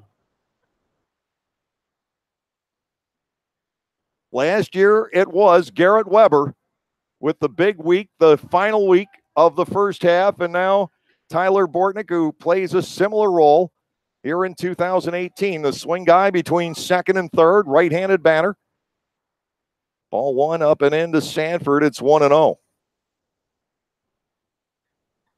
The next pitch to Darian locates the outside edge. Ball 1, strike 1. The home run breaking up a streak of 7 consecutive outs for Russell. Sanford tries to drop a bunt down over on the first base side, fouls it back into the screen. As usual, Darian can be rather demonstrative. Upset with himself that he didn't get it down. He slapped the bat, wheeled it around a couple of times, and now ready to face the 1-2.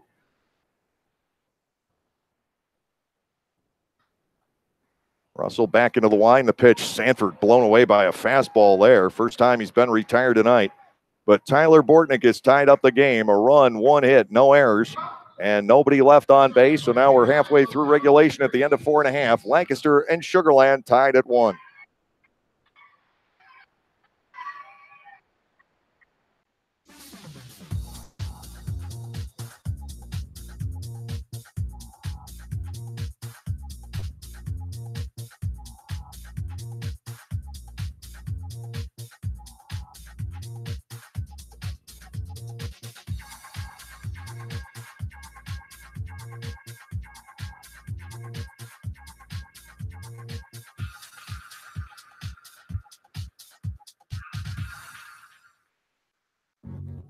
We can't help but always want more, especially on the road.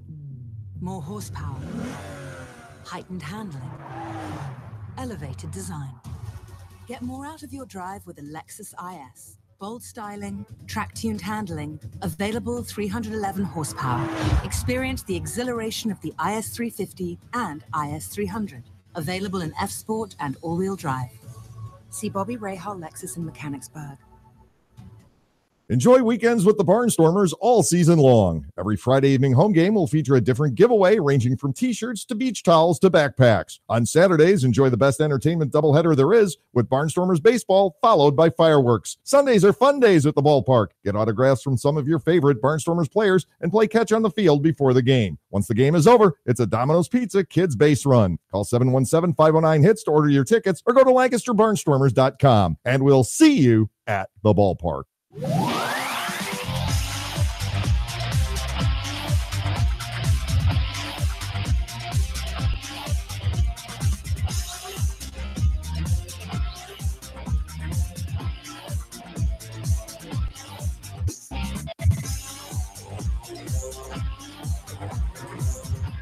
Tyler Bortnick has 9 of the last 12 Lancaster Barnstormers runs batted in. Tonight coming on a solo home run in the top of the 5th inning to level the game at 1. Joe Gardner now faces the top of the Sugarland batting order as we get to the lower half of the 5th inning. Barrett Barnes leading off. So far, Gardner has kept him under wraps.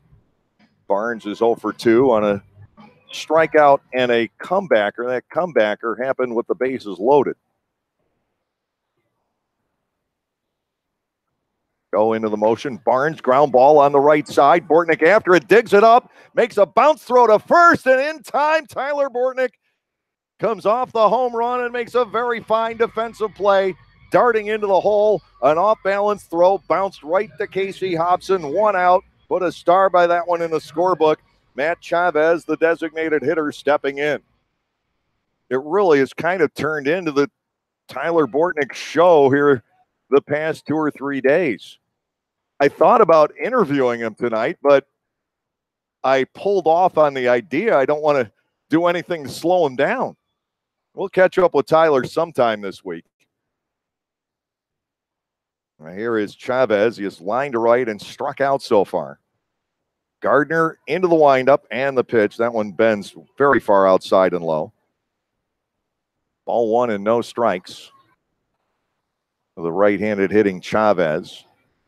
Again, the Skeeters are more or less built for this ballpark. Colin Walsh, by the way, is on deck. Derek Norris had to come out. He was hit by a pitch back in the 3rd inning. Next offering. Breaks low. Barnstormers ask for help on a check swing. They don't get any. And it's 2 balls and no strikes. Getting the updates from around the Atlantic League.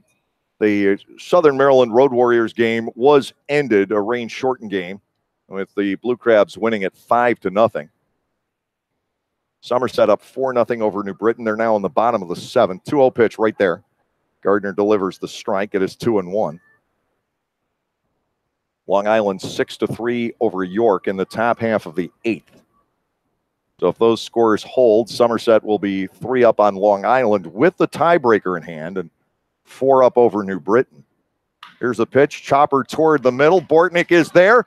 He sets, he makes the throw, and he turns in another dazzler. You want to talk about being on fire. Bortnick going wide to his left on one play, wide to his right on the other. In the same inning, he hit a home run to tie the game. The one-man highlight reel here in the 5th. 2 outs, Colin Walsh, currently the 3rd baseman for the Skeeters, will step in. My, oh my, what an inning for Bortnick. Gardner to Walsh, called strike. It is 0-1.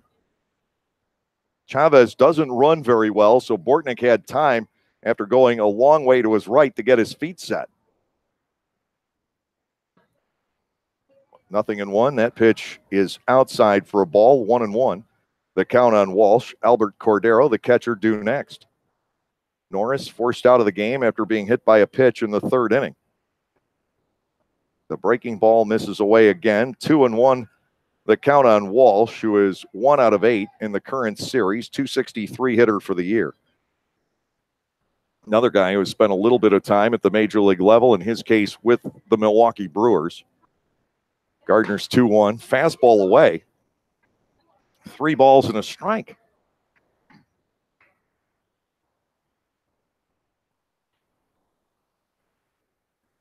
Walsh is a pesky hitter, but not a guy with a lot of power, so you don't really want to walk him here. 3-1, delivered for a 2nd strike, and now a full count.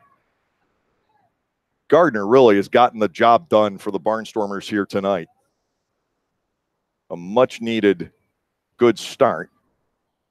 The payoff to Walsh, high pop fly, out the left field, tricky time of night. Grant Desmay over toward the line, has it gauged the entire way, he makes the catch. A 1-2-3 inning for Gardner. He continues to roll along here, and at the end of 5, we remain tied. Lancaster 1, Sugar Land 1.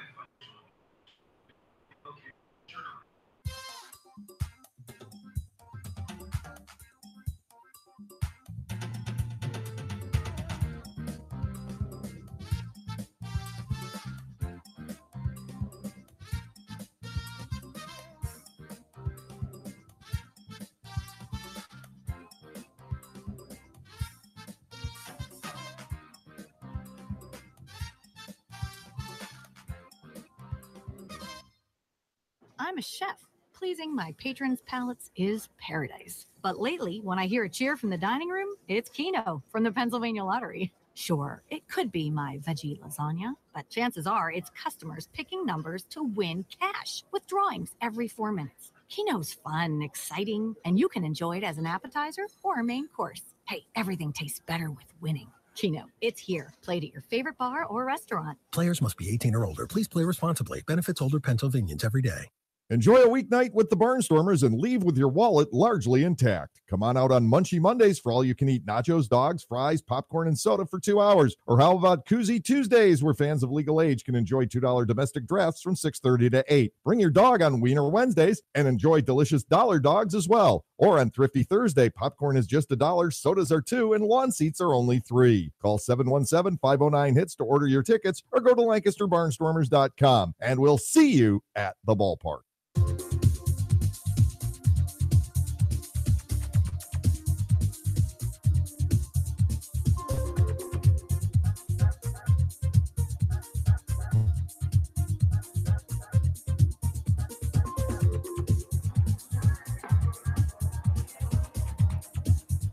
We get to the sixth inning in a 1-1 ball game. James Russell and Joe Gardner, quite the pitcher's duel tonight at Constellation Field. RBI double for Courtney Hawkins, a solo homer for Tyler Bortnick. Those the only runs in the ball game tonight. The Barnstormers have been out hit 5-4. Rico Noel leads off the sixth inning. Rico is 0 for 2. He struck out looking and reached on a force play grounder. Galen and Desmay will follow in this sixth inning. Russell to the plate. Noel with a fly ball out toward left center field, coasting over Barnes to make the grab. First out recorded on the first pitch here in the sixth inning. The pitch counts are almost identical. We'll see which way this one breaks. Blake Galen to the plate. Not much of a night for Blake. His streaks have not carried on. He has struck out and he has bounced back to the hill 0 for 2. Against this tough left-hander, James Russell. The wind and the pitch. Galen looks at a fastball for his strike. It's 0-1 with Noel being retired on the first pitch of the inning. Almost hog-tied Galen there. He didn't want to repeat. Here's Russell with the 0-1 offering. Fouled back to the screen. That may be the best-looking swing that Galen has turned in tonight, but still trailing in the count 0-2. It is simply not easy to do this to Blake Galen. In on the hands, and there's a high fly ball to right field that will go absolutely nowhere. Phipps comes on to make the catch. 2 up and 2 down, turning the inning over to Desmay, who has flied to center and lined to left. Taking a look at the Major League scoreboard tonight, the Phillies up 3-0 in the middle of the eighth inning at home against the Yanks. Seattle leading the Baltimore Orioles 5-4 in the eighth. Oakland with a 1-0 edge on Detroit. They're through 7 at Comerica. 2 outs. Here is Desmay. Russell to the plate. Grant looks at a strike. It is 0-1. These two starting pitchers going back and forth here. Barnstormers have left 3 men on base. Sugarland 5. Desmay with a foul off to the right. He trails 0-2. Russell having a very quick inning in the top of the sixth. New York Mets are up 3-1 over Pittsburgh. They have reached the bottom of the eighth inning. Arizona 2, Miami 0, bottom 8. 0-2 on Desmay. He was able to knock it foul and stay alive. Still 2 strikes. We have a very high twilight sky. All clouds have moved out of the area. A huge full moon arises over the condominium complex out beyond the left center field wall. Here's the 2-strike pitch. Cut on and missed. Desmay fooled by a breaking ball, down and in.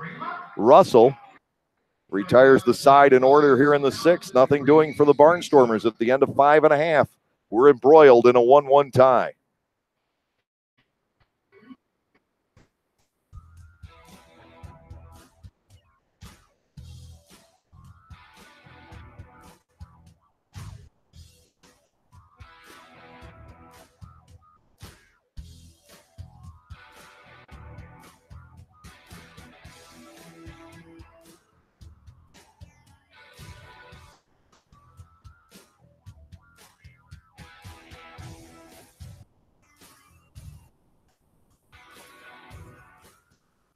Learn from the pros right here in Lancaster. The Lancaster Barnstormers are offering 2 3-day-long youth clinics this summer with instruction on pitching, hitting, fielding, and base running. Each session, led by veteran professional players, will last from 9 until noon with lunch to follow. Choose from June 19th to 21st or July 24th to 26th. So learn what it takes to succeed on the field and off. Call the Barnstormers office at 717-509-HITS or go to LancasterBarnstormers.com. Space is limited. Act now.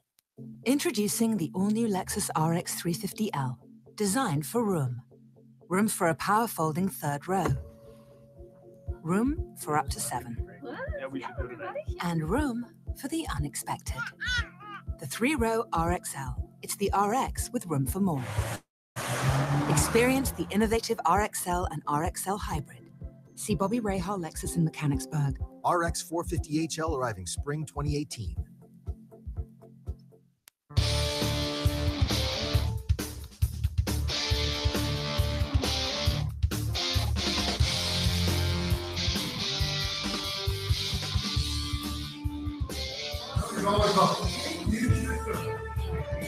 Albert Cordero leads off the home sixth against Joe Gardner. Gardner has pitched brilliantly here tonight.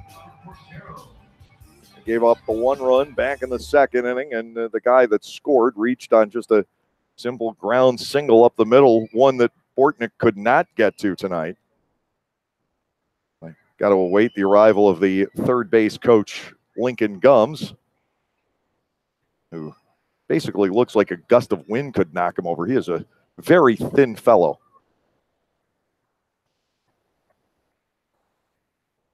Gardner into the motion, and a Cordero who has struck out and grounded into a double play. A foul ball off to the left. It is 0-1.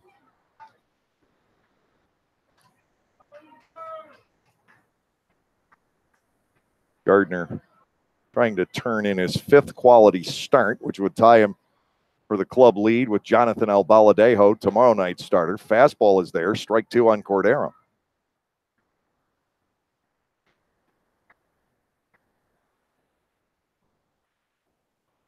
Barnstormers and the Skeeters. Lancaster leading by a 1.5 games in the division coming into tonight. The half ends a week from tomorrow. The reason there's the half game difference is the doubleheader Lancaster has next Tuesday against the Road Warriors following a rainout about 2.5 weeks ago on a Sunday at Clipper Magazine Stadium. 1-2 is up. Cordero will bat it 2 balls and 2 strikes. Gardner and Russell almost in a duel to the death here. And the batters are all but innocent bystanders. Here's a 2-2. Cordero with a fly ball left center field. Desmay and Sanford are there. Grant Desmay will pack that one away. Second put out in a row for the Barnstormers left fielder. 5th out in a row for Gardner. 1 away, and Dennis Phipps to the plate. He has flied out and singled. A ground single into right.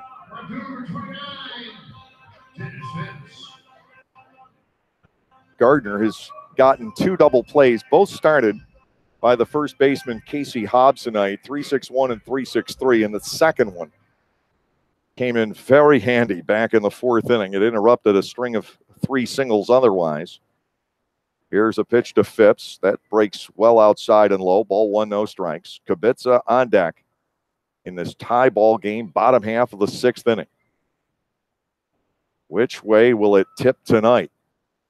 The Phipps breaking ball, swing and a miss, a nasty one from Gardner. It is 1-1. Joe is a man on a mission out there this evening.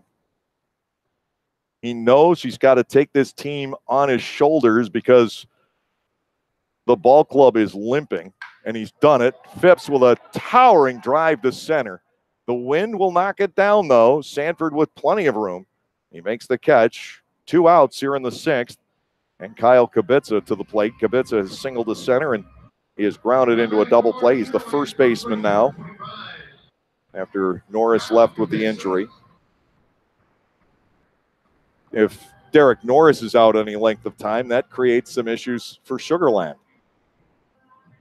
He has a general behind the plate, experienced major league catcher. Cordero is certainly an adequate guy behind him. Off-speed pitch, a strike called on Kubica. It's 0-1. We've seen Cordero in this league for a couple of years, a good player. But it will limit them. Barnstormers operating without Frias, Castile, Coronado tonight. Check swing, another off-speed pitch. This is low. He did not go. As Reggie Liggins over at third, it is 1-1. 2 outs, nobody on board.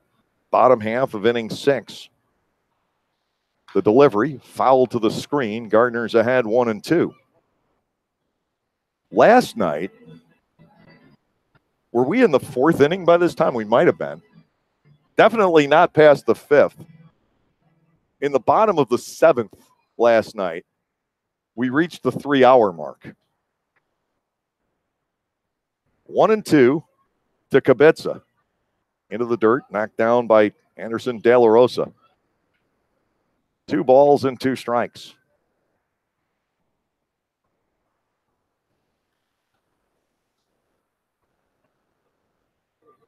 De La Rosa turns 34 on the 1st of August. Here's a 2-2. Ball 3 is outside, filling the count on Kubica. Courtney Hawkins is on deck. He's given Gardner the most trouble tonight. Bortnick will turn 31 next Tuesday. He's got the bubbles going again. I can see it from here all the way out to second base. Payoff pitch on Kubica. Gardner to the plate. That is cracked out the left. Coming on and sliding is Desmay. He can't pull it in. That'll be a base hit for Kubica. A 2-out single. The Barnstormers again coming up just short of a sliding try in the outfield. Courtney Hawkins now to the plate with the go-ahead run on. 2 outs in the 6th inning. Kubica does have 3 steals. Might want to keep an eye on him. Hawkins has gone to right field both times against Gardner. And right now, Joe will take that. He wants to keep Hawkins away from that shorter porch in left. Giansani waits on deck. Throw goes to first. Just trying to keep Kubica close in the event of a double. Outfielders are back here. They have to be. 2 outs. Kubica leading off first. Gardner to the plate. Hard hit ground ball. Chasing our man Lincoln Gums out of the way again. It is 0-1. He's just animated in that third base coaching box. He is so fun to watch. I have to admit, I haven't met him yet. I'm sure I will the next time Sugarland is in Lancaster. But he's just so much fun to watch out there. No balls and 1 strike. 38-45, the crowd tonight here at Constellation Field enjoying this great pitcher's duel. 1-1 pitch, smoked down the left side, but foul. That may have busted a seat up there, but it's 2 strikes on Hawkins.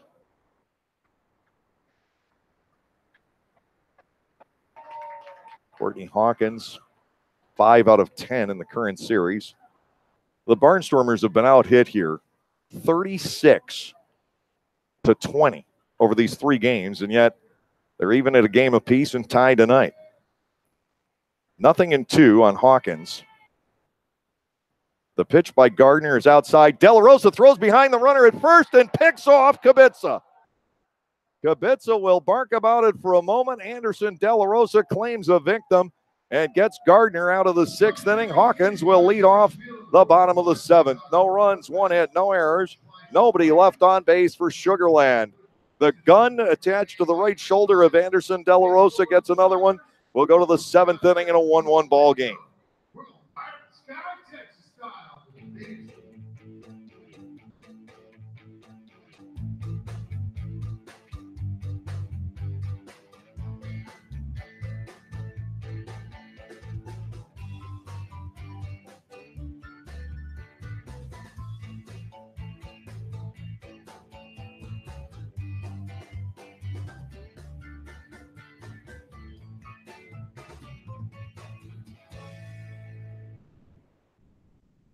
Like craft beers, local wines? Well, the best place to be in Lancaster then is Clipper Magazine Stadium. That's right, all new for 2018 is the Broken Bat deck down the right field line. The Broken Bat will feature more than 20 local craft breweries and product from 2 local wineries. If something with a little more kick is your adult beverage of choice, a local distillery is part of the Broken Bat as well. Food will be sold off a pub-style menu, so get together, hang out with your friends, make some new ones, and enjoy a night of craft beer sampling along with a Barnstormers game.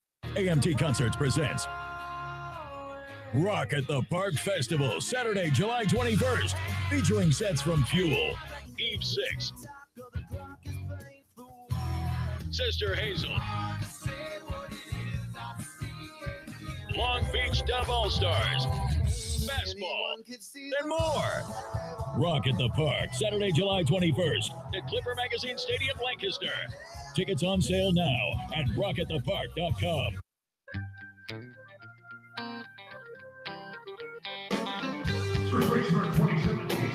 Casey Hobson, Josh Bell, and Carlos Garcia facing James Russell as we get to the 7th inning.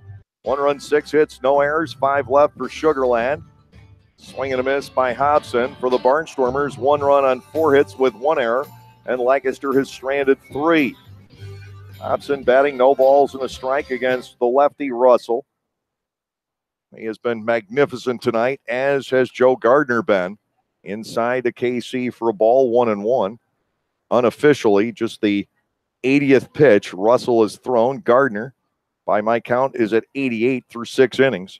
Here's a 1-1 to Hobson. He swings and he misses. 1 ball and 2 strikes. 6 strikeouts altogether for Russell through these 6 innings. He's given up 4 hits and a walk. Here's the 1-2. Hobson looks at ball 2. He went to pull the trigger on it, laid off, and the pitch ended up inside.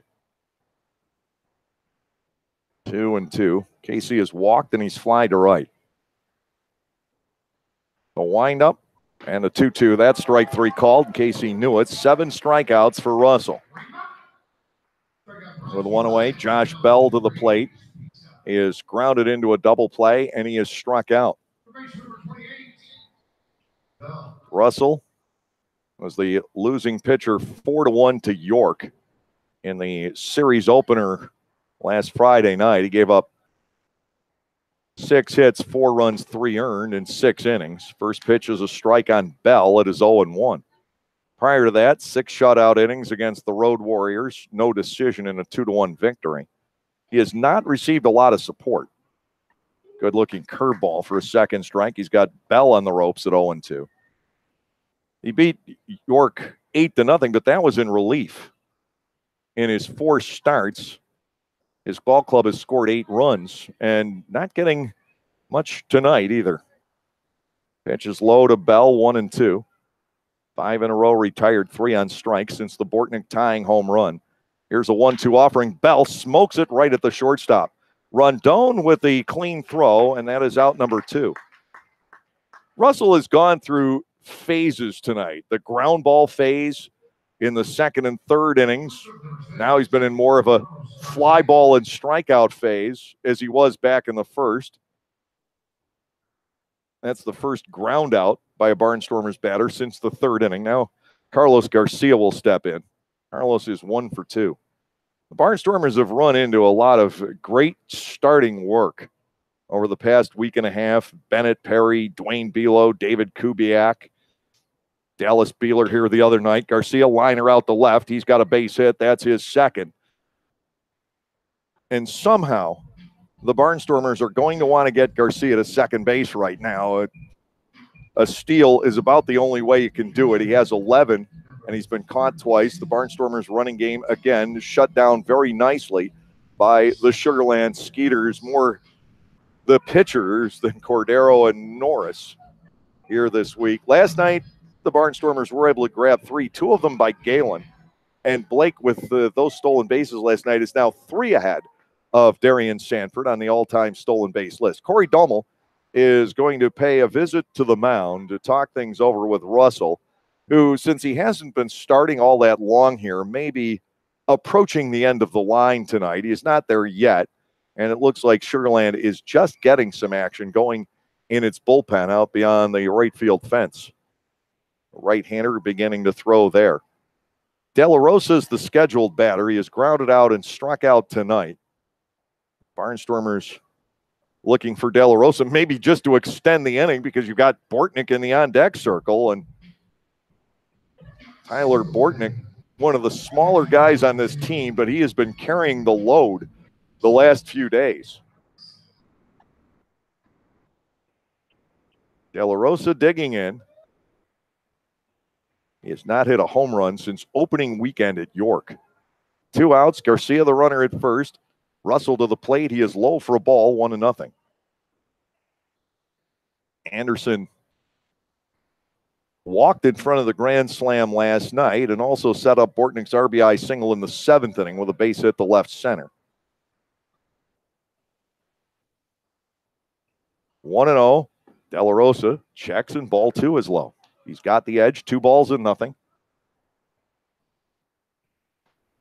Bortnick in the on-deck circle. He has been the man of the week for the Barnstormers. 2-0. De La Rosa looks at a strike at the knees. It's 2-1. Now, Anderson is in a situation here where he's got to know Russell does not want to have to deal with Bortnick. And he may not have to, but I don't think Sugarland altogether wants to deal with Bortnick in another RBI situation. De La Rosa goes after the 2-1, lobs it foul, first base side, chasing it down. Kubica, he makes a nice running catch in foul ground, and it will be up to Bortnick to lead off the 8th for the Barnstormers. No runs on a hit here with no errors and 1 man left. Time for the 7th inning stretch here at Constellation Field. The Barnstormers and the Skeeters are knotted at 1.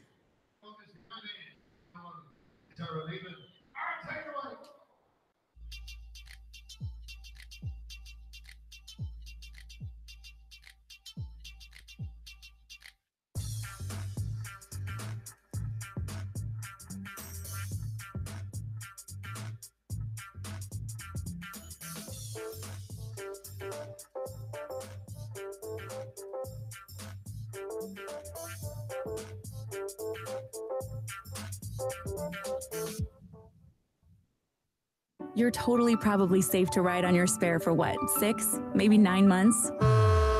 Don't trust the wrong advice. Get the right tires at the right price right away. It's what we've been doing at Jack Williams Tire right here in Pennsylvania since our family started this business back in 1929.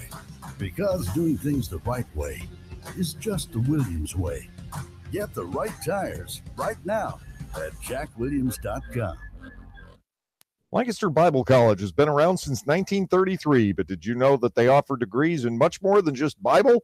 LBC offers degrees in criminal justice, business, professional counseling, and more, as well as graduate and seminary degrees in areas like Christian care, chaplaincy, education, and leadership studies. To learn more about LBC and the programs they offer, visit lbc.edu. That's lbc.edu.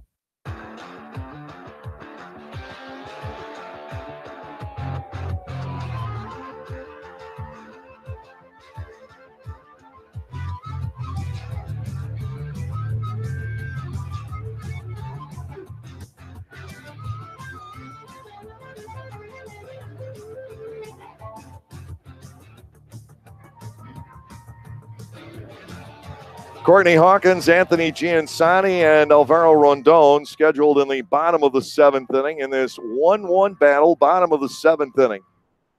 Quite a pitcher's duel tonight between James Russell and Joe Gardner.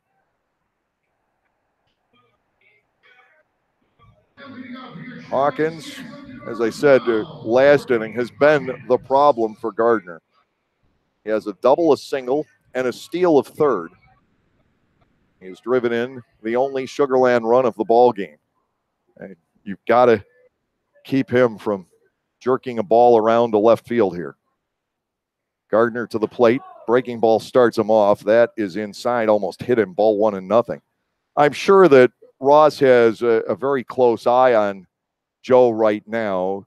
Last night he left Brooks Hall out there for a 6th inning and about the same number of pitches. That did not go well. A strike to the outer corner, and it is 1-1 to Hawkins. Gardner has had to have a great game tonight for the Barnstormers with the lineup in tatters. Here's a 1-1 offering, and Hawkins does pull a ball down the left field line. That will go foul. 1-2. Art skipped a beat there for a second, but that was fouled by quite a bit when it landed.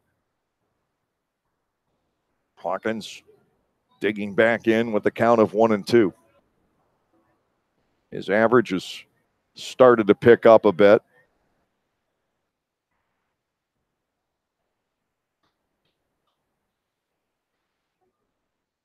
Started to develop that reputation in the league of a home run strikeout guy.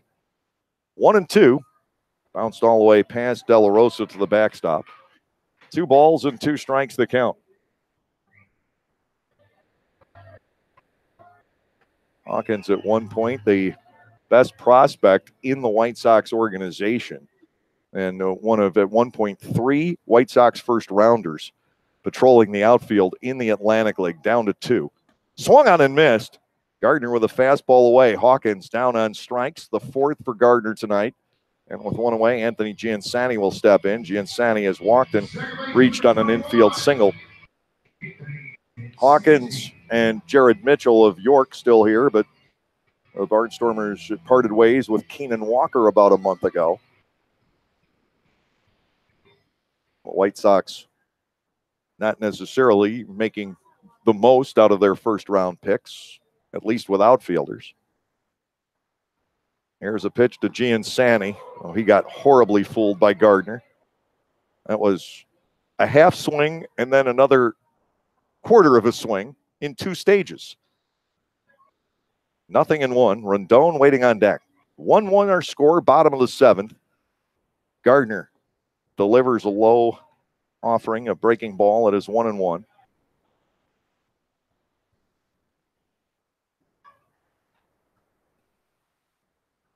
Gardner trying to pick up his 22nd Barnstormers win, which would tie him for 5th place all time, along with Nate Reed and 1 or 2 others. Bouncing ball foul. 1 ball, 2 strikes. And of course, Dwayne Pollock, the all-time leader at 32 in 2 remarkable Atlantic League Pitcher of the Year seasons back in 12 and 13. It was so great to see Dwayne a week ago Monday, stopping by for a visit. 1-2. Gardner to Giansani. The pitch is low. Covered up again by De La Rosa. 2 balls, 2 strikes. Sugarland scored in the 2nd. The Barnstormers in the 5th. And that has been it here this evening. 2 balls, 2 strikes. Gardner gets the signal and the pitch. Giansani with a topper toward 3rd. Charging the play is Bell. Can't make the barehanded pickup. It'll be the 2nd infield hit in a row for Giansani. Now I know Josh Bell hasn't been playing in a while, because that is his strong suit as a third baseman, is making that play. He was deep against Giansani, charged in. 2 years ago, Bell would make that play time after time after time. Here is Rondon, who has reached on an error and grounded to 2nd. Giansani aboard. He represents the go-ahead run in the ball game here in the bottom of the 7th inning.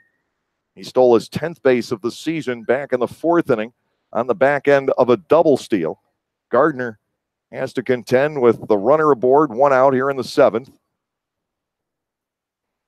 They'll try and get another ground ball out of Rondon. First, a check over at first base.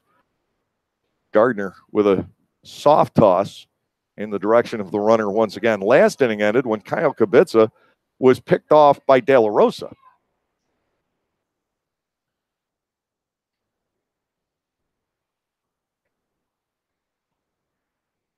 One out with the runner aboard. Rondon has his legs knocked out from under him. De La Rosa fires down to first again, but this one not close. Ball 1, no strikes.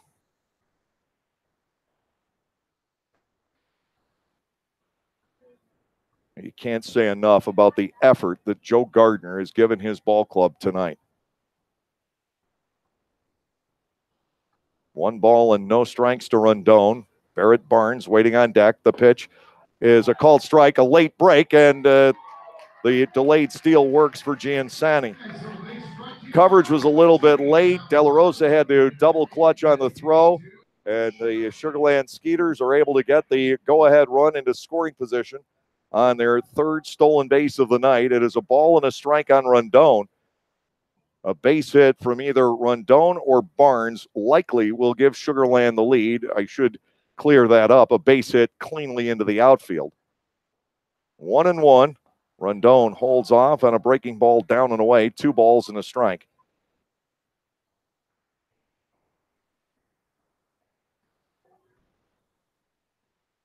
Barnstormers look like they got some action in the bullpen. It's one of the left-handers warming up.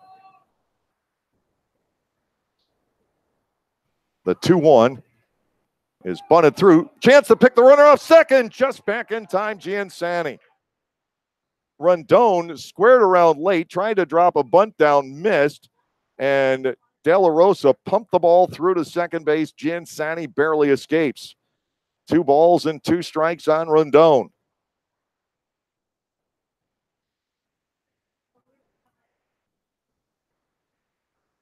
Gardner needs to get these next 2.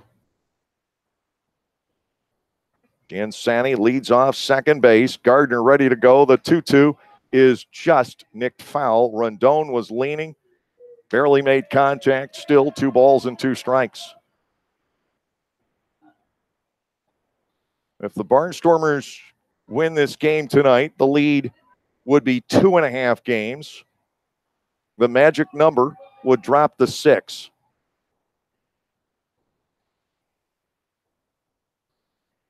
And Lancaster would be assured of being alive when they get back home. Pulled down the right field line. This will give Sugar Land the lead. Rondon will race for second. He's going to be in with a double. Giansani scores. Sugar Land is up 2-1. Rondon just went out and got that pitch and met it squarely. He didn't have his full weight behind it, but it was good enough. Sugar Land takes the 2-1 edge in the ball game. Ross Peoples is going to make his first mound visit of the night. Joe Gardner has been sensational for 6 1/3 innings, and he had Giansani beaten, just the topper over toward third. Giansani able to beat it out.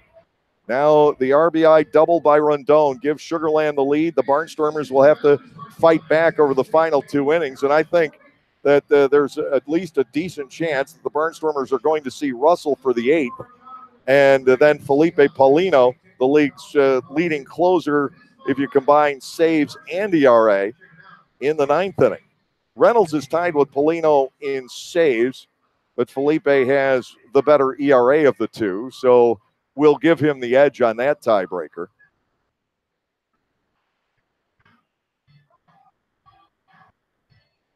Gardner will be left in to face Barnes, who is 0 for 3. Joe's over 100 pitches tonight. We have seen him cross 100 before and cross 100 by several before, but not necessarily in the heat and humidity of Sugar Land, Texas.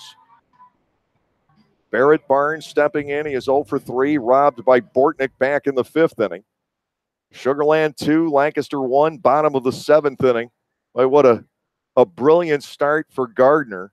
You don't want to see it ruined badly here. The second run is enough. He misses to Barnes for ball 1. Matt Chavez, the designated hitter, waits on deck. The infield single by Giansani setting all this up.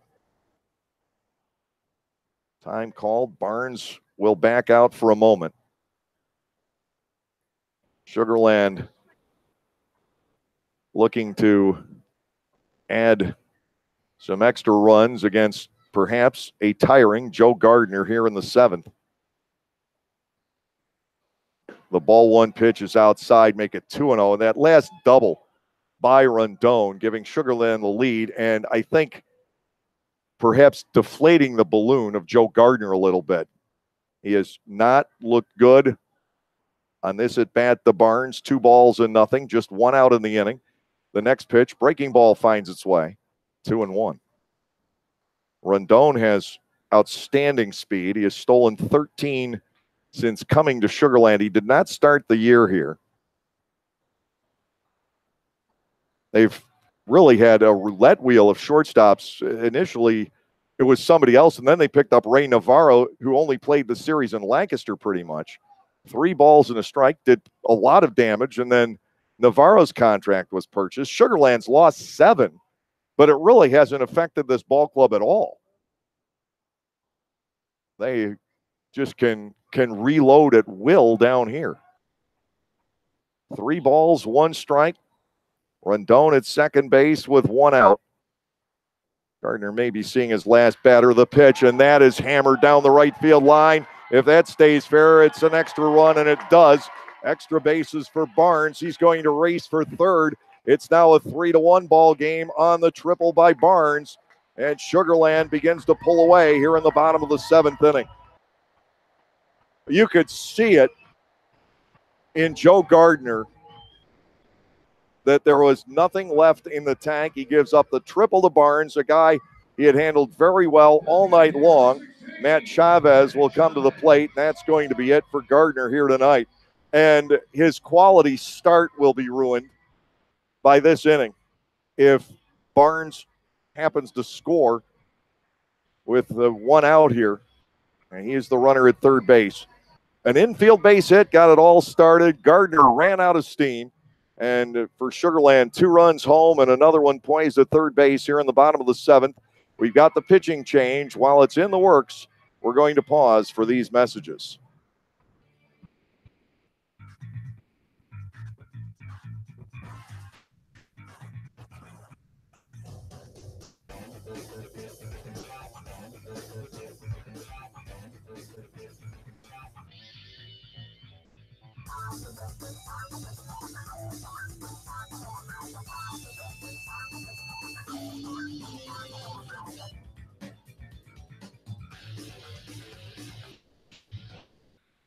Localflavor.com, local flavor.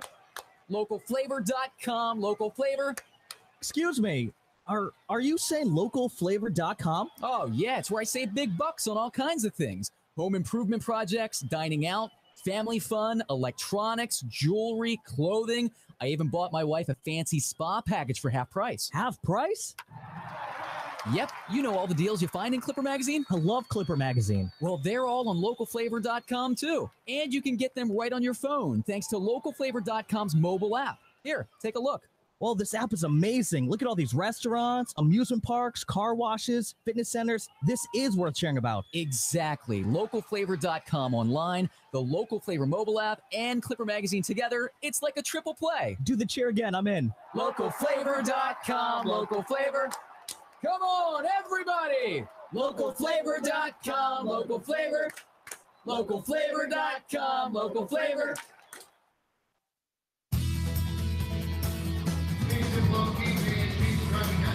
Sugar Land takes advantage of Joe Gardner as he fades here in the 7th inning. I've often called this the transition phase of the ball game. Gardner with a brilliant first 6 1/3, and then an infield single followed by 2 balls down the right field line.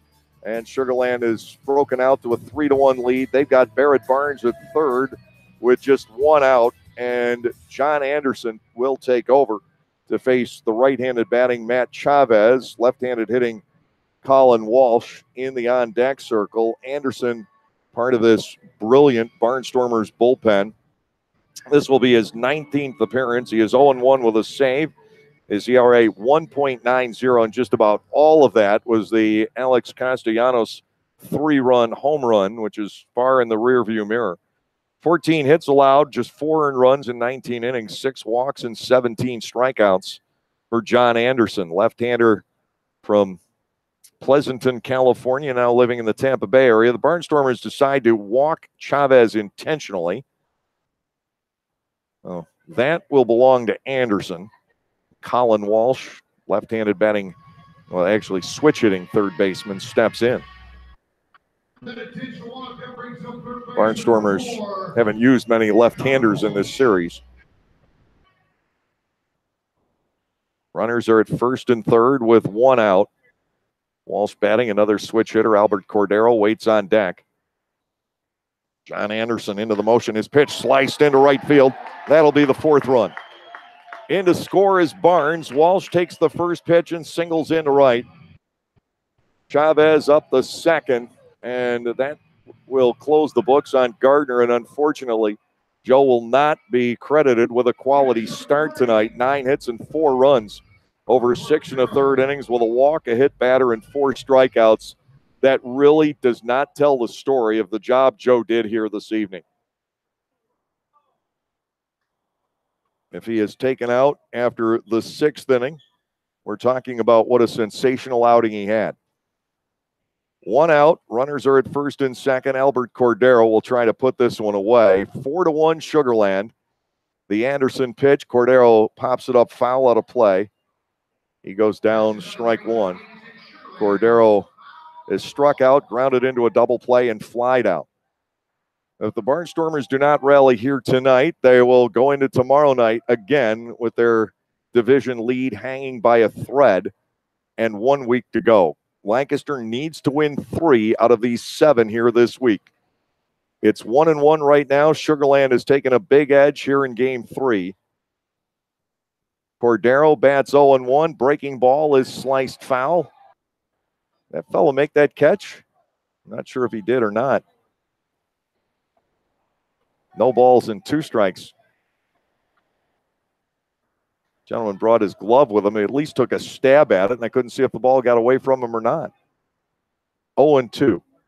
It still will not even come close to the gentleman at Clipper Magazine Stadium who caught the home run ball on the hill with his kid in the other arm. That was the best fan catch ever.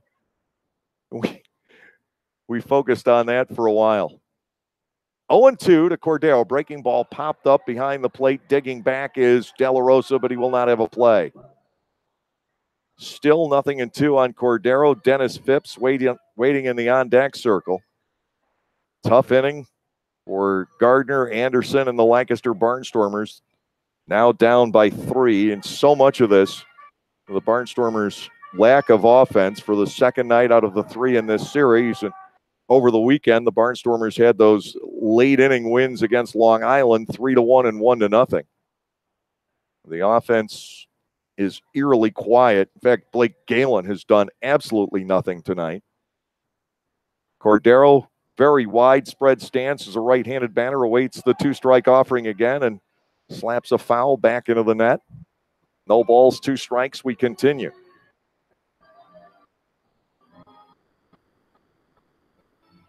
Bortnick, Sanford, and Noel will bat in the 8th inning with Galen in the hole.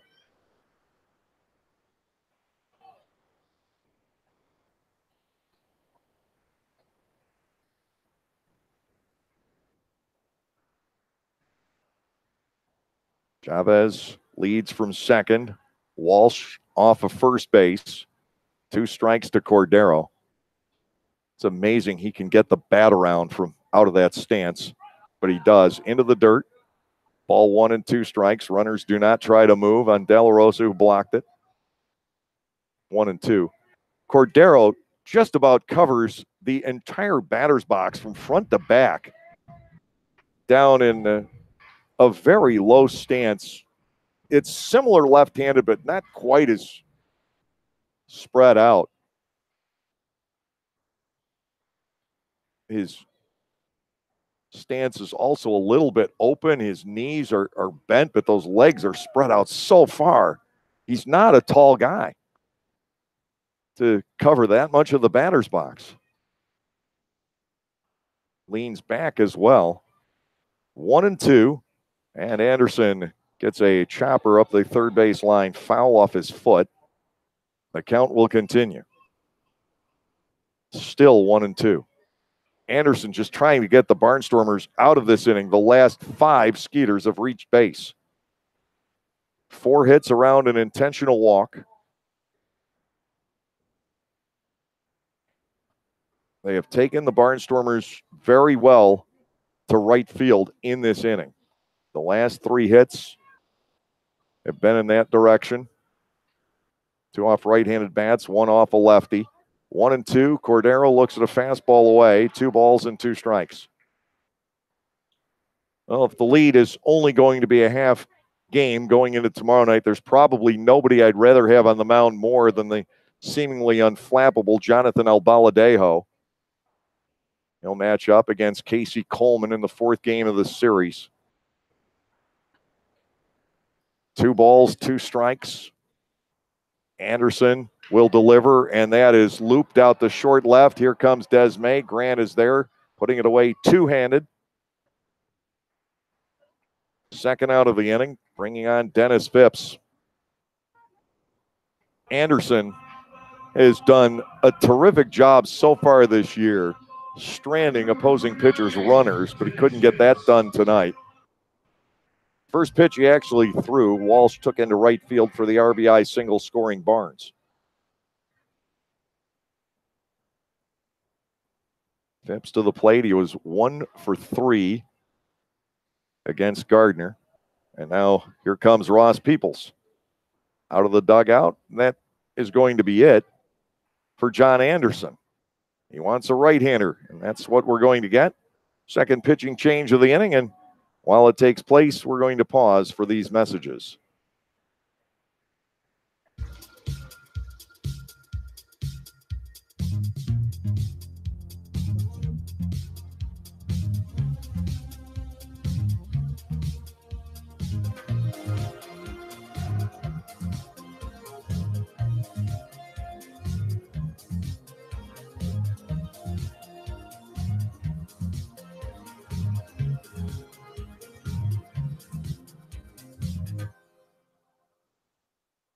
Localflavor.com, local flavor, localflavor.com, local flavor. Excuse me, are you saying localflavor.com? Oh, yeah, it's where I save big bucks on all kinds of things. Home improvement projects, dining out, family fun, electronics, jewelry, clothing. I even bought my wife a fancy spa package for half price. Half price? Yep, you know all the deals you find in Clipper Magazine. I love Clipper Magazine. Well, they're all on localflavor.com too. And you can get them right on your phone thanks to localflavor.com's mobile app. Here, take a look. Well, this app is amazing. Look at all these restaurants, amusement parks, car washes, fitness centers. This is worth sharing about. Exactly. Localflavor.com online, the Local Flavor mobile app, and Clipper Magazine together. It's like a triple play. Do the cheer again. I'm in. Localflavor.com, local flavor. Come on, everybody! Localflavor.com, local flavor. Localflavor.com, local flavor.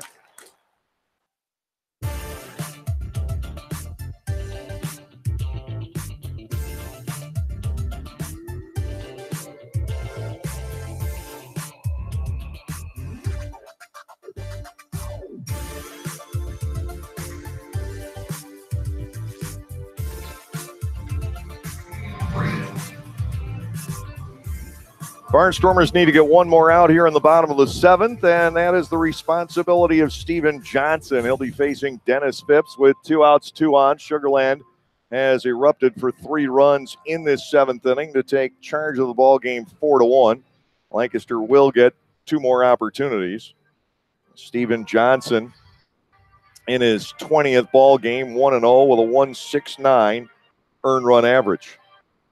The Barnstormers, when you count them up, have 7 relievers with ERAs under 2. And it's how good this bullpen has been. They just want to shut the door on this inning right now. Chavez and Walsh belong to Anderson. Phipps stepping in against Johnson, the side slinger. 6'5" from now Austin, Texas. Grew up in Boulder, Colorado. Here's his first pitch, and that is fired outside, ball 1. And again, Johnson, a guy you would think would be murder on right-handed hitters and manageable for lefties, but right-handed hitters hitting slightly better off of him, 229 to 207. 1 ball and nothing. Fouled away by Phipps. It is 1-1. Stevens given up only 1 home run and may give up only 1 home run all season, but if that in fact ends up being the case, it's going to be perhaps the most memorable home run we've given up all year, or will give up all year. He was the man who served up the pitch to Kyle Roller on the last homestand, which if the light tower hadn't gotten in the way, may still be going. High and outside, De La Rosa throws behind the lead runner, and they tag out Chavez. De La Rosa picks off his second tonight. Chavez did not dive or slide back into the bag. He went in standing up, and De La Rosa nabs another.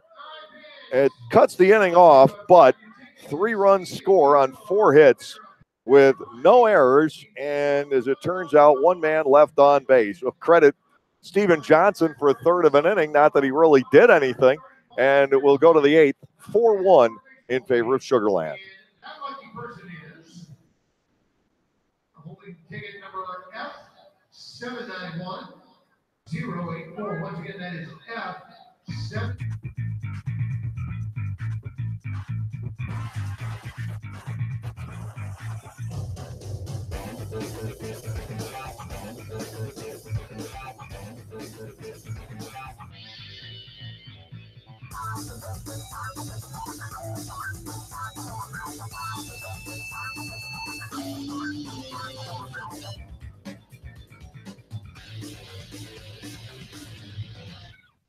Localflavor.com, local flavor.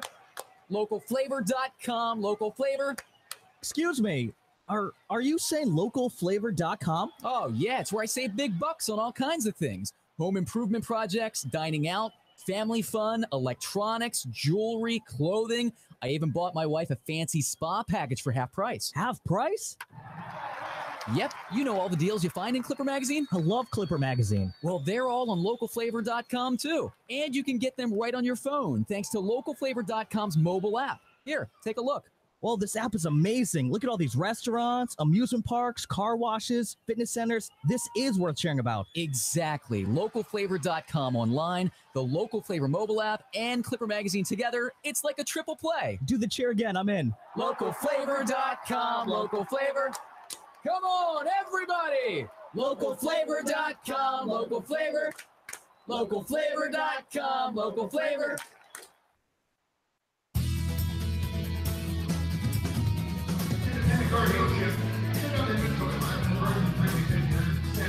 James Russell is done for the night. He gives up 5 hits and a run in 7 innings with 1 walk and 7 strikeouts. And now he gives way to Austin Adams. We saw Adams for 2 batters last night. He struck out both, getting Sanford and Noel in the 7th inning after the Barnstormers had already tacked on a run there. And he'll face Bortnick, and then the same 2, Sanford and Noel, in the top half of the 8th. 4-1, Sugar Land leads. James Russell in line for the victory, and he deserves one. Pitched very well here tonight.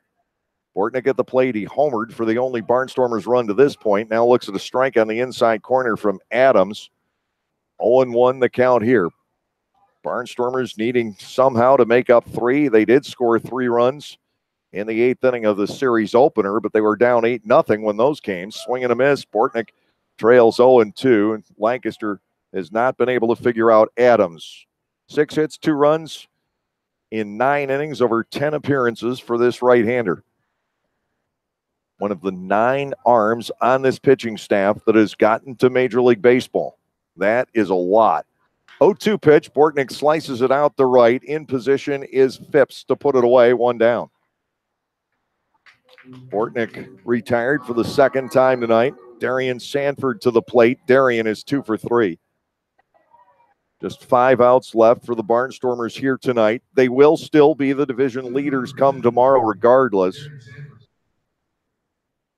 But they're trying to hold on. The objective for this ball club is to come out of Texas with the lead. And then they can come home and win all 4 against the Road Warriors to clinch, or win 3 against the Road Warriors and get a little bit of help from York to clinch. Fouled back. It is 0-1 on Sanford. They go 3-1 against the Road Warriors, and Sugar Land loses 1 of the 3 at York. The Barnstormers would still win, but Lancaster's got to figure out a way to get through this prized Sugar Land starting rotation and notch 2 more wins in this series. If they can win 3 more, basically they're in. 1 ball, 1 strike here to Sanford. To the plate is Adams. He fires high, ball 2. Darien with singles in the first and third innings.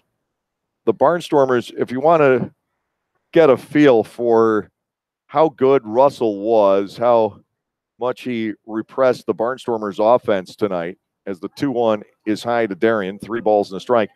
Lancaster this entire game has had 1 at bat with a runner in scoring position. 1. That was Grant Desmay, with Sanford just arriving at second base back in the first inning. And Grant flied out the center on the first pitch he saw. Bortnick with the home run. Now to Sanford, 3-1, a second strike delivered by Adams. Make it 3-2. With Rico due next.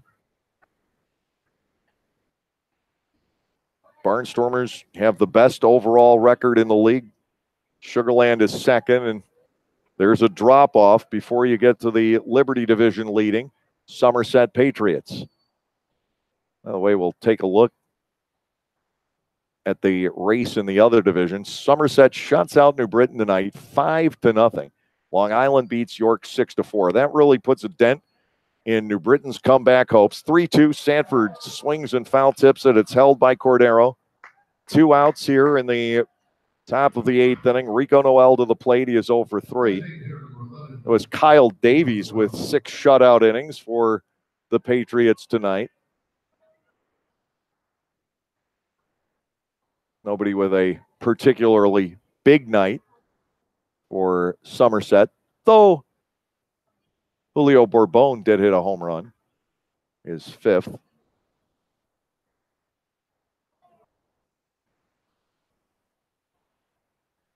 So the Ducks stay 3 back, but Somerset has the tiebreaker there. And New Britain is now 4 out. 2 away here. Rico Noel chips a fly ball down the right side. That will fade foul and out of play. 0-1. Somerset's magic number dropping to 5 over the Long Island Ducks. And 4 over New Britain. High pop fly out to shallow left off the bat of Noel.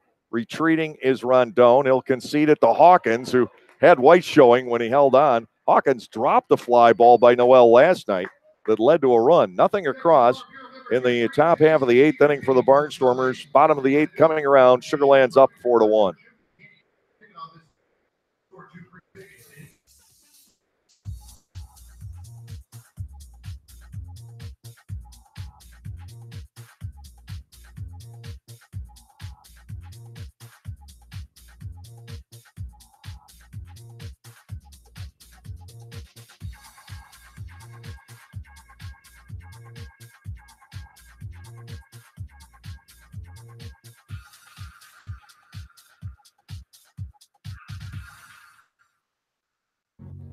We can't help but always want more, especially on the road.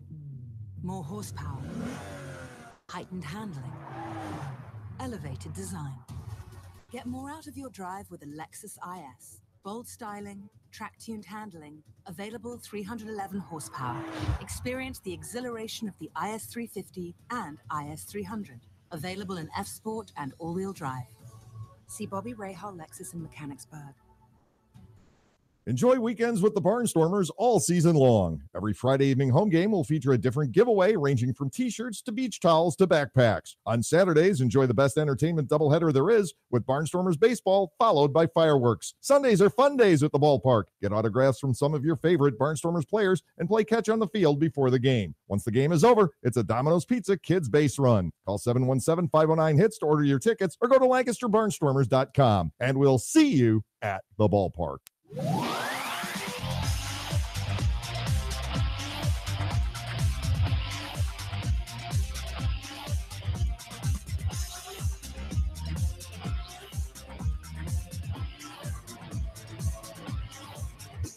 Well, Steven Johnson has an unusual night in that he never faced a batter.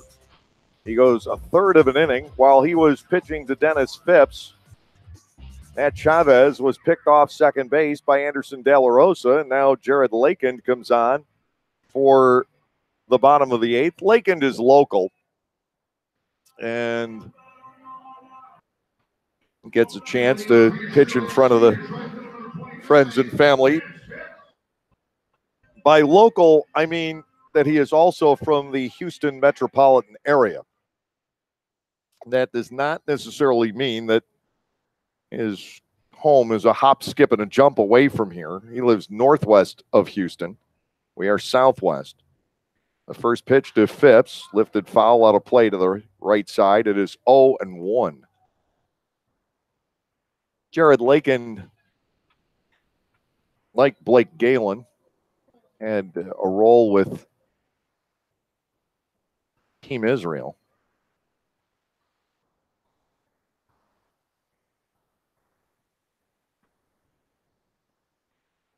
Oh, 1 swing and a miss by Phipps.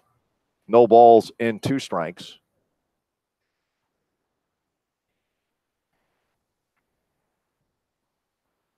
The one-time Pittsburgh Pirates prospect was there with Blake Galen in the World Baseball Classic a year ago. 0-2. Swung on and missed. Down goes Phipps. Lakin chalks up the 3-pitch strikeout. Kyle Kubica to the plate. He is 2 for 3. Other time up, he grounded into what was a key double play back in the 4th inning. The biggest shame of the night is that, barring a big rally by the Barnstormers in the top of the 9th, Joe Gardner will lose this one because he really pitched his heart out tonight. Great job for 6 1/3 innings, and then after the infield base hit by Giansani with 1 out in the 7th, he just fell apart. He had nothing left to give. First pitch breaking ball and a dandy to Kubica for a called strike. It is 0-1. Courtney Hawkins waiting on deck. Barnstormers are still within 3. It would be a save opportunity as it stands right now. Felipe Polino was used last night for 18 pitches in the top of the 9th inning to get some work in. Lakin to the plate. That ball smashed, dug up by Bortnick. He'll fire to first, 2 outs. Another good play for Tyler. He has had some series here, but unfortunately a beleaguered rest of the ball club has not provided much of a supporting cast to Tyler. Lancaster has scored 12 runs in the series. Bordy has driven in 8 of them, and again, he drove in the only run on Sunday in the 1-0 win over the Long Island Ducks. 2 outs. Here is Courtney Hawkins, 2 out of 3. Jared Lakin ready to go. First pitch breaking ball, swung on and missed. That darted almost straight down on Hawkins.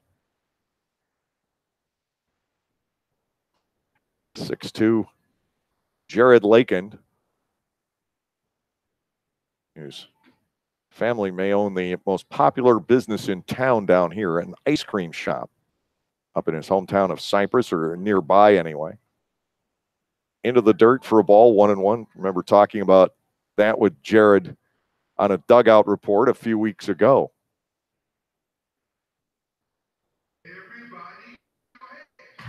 He says he will splurge only after he earns it by working out. And even at that, it's a sparing splurge. But, I mean, if your family owns an ice cream parlor, I'm not sure anyone is self-disciplined enough to stay out of it altogether. 1-1, fastball, barely missing, ball 2. It looked like that was going to be called a strike, and then at the last second, the decision went otherwise. Giansanti waiting on deck. 2 outs, nobody on in the bottom of the 8th inning. Lakin back to work on Courtney Hawkins. Left-hander winds, brings in the 2-1, and that ball is sent soaring deep to left center field. Way back it goes, and the walls will not contain it. Courtney Hawkins with number 11. He pulls within 1 of Blake Galen for the Atlantic League lead.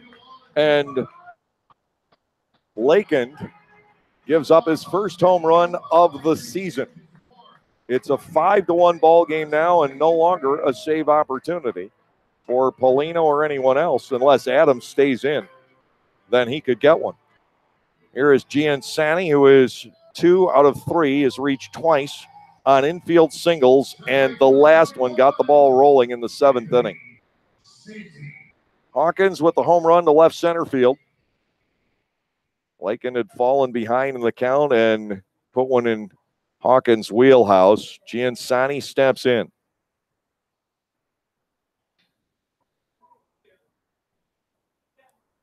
Lakin to the plate, and it's topped foul. 0-1.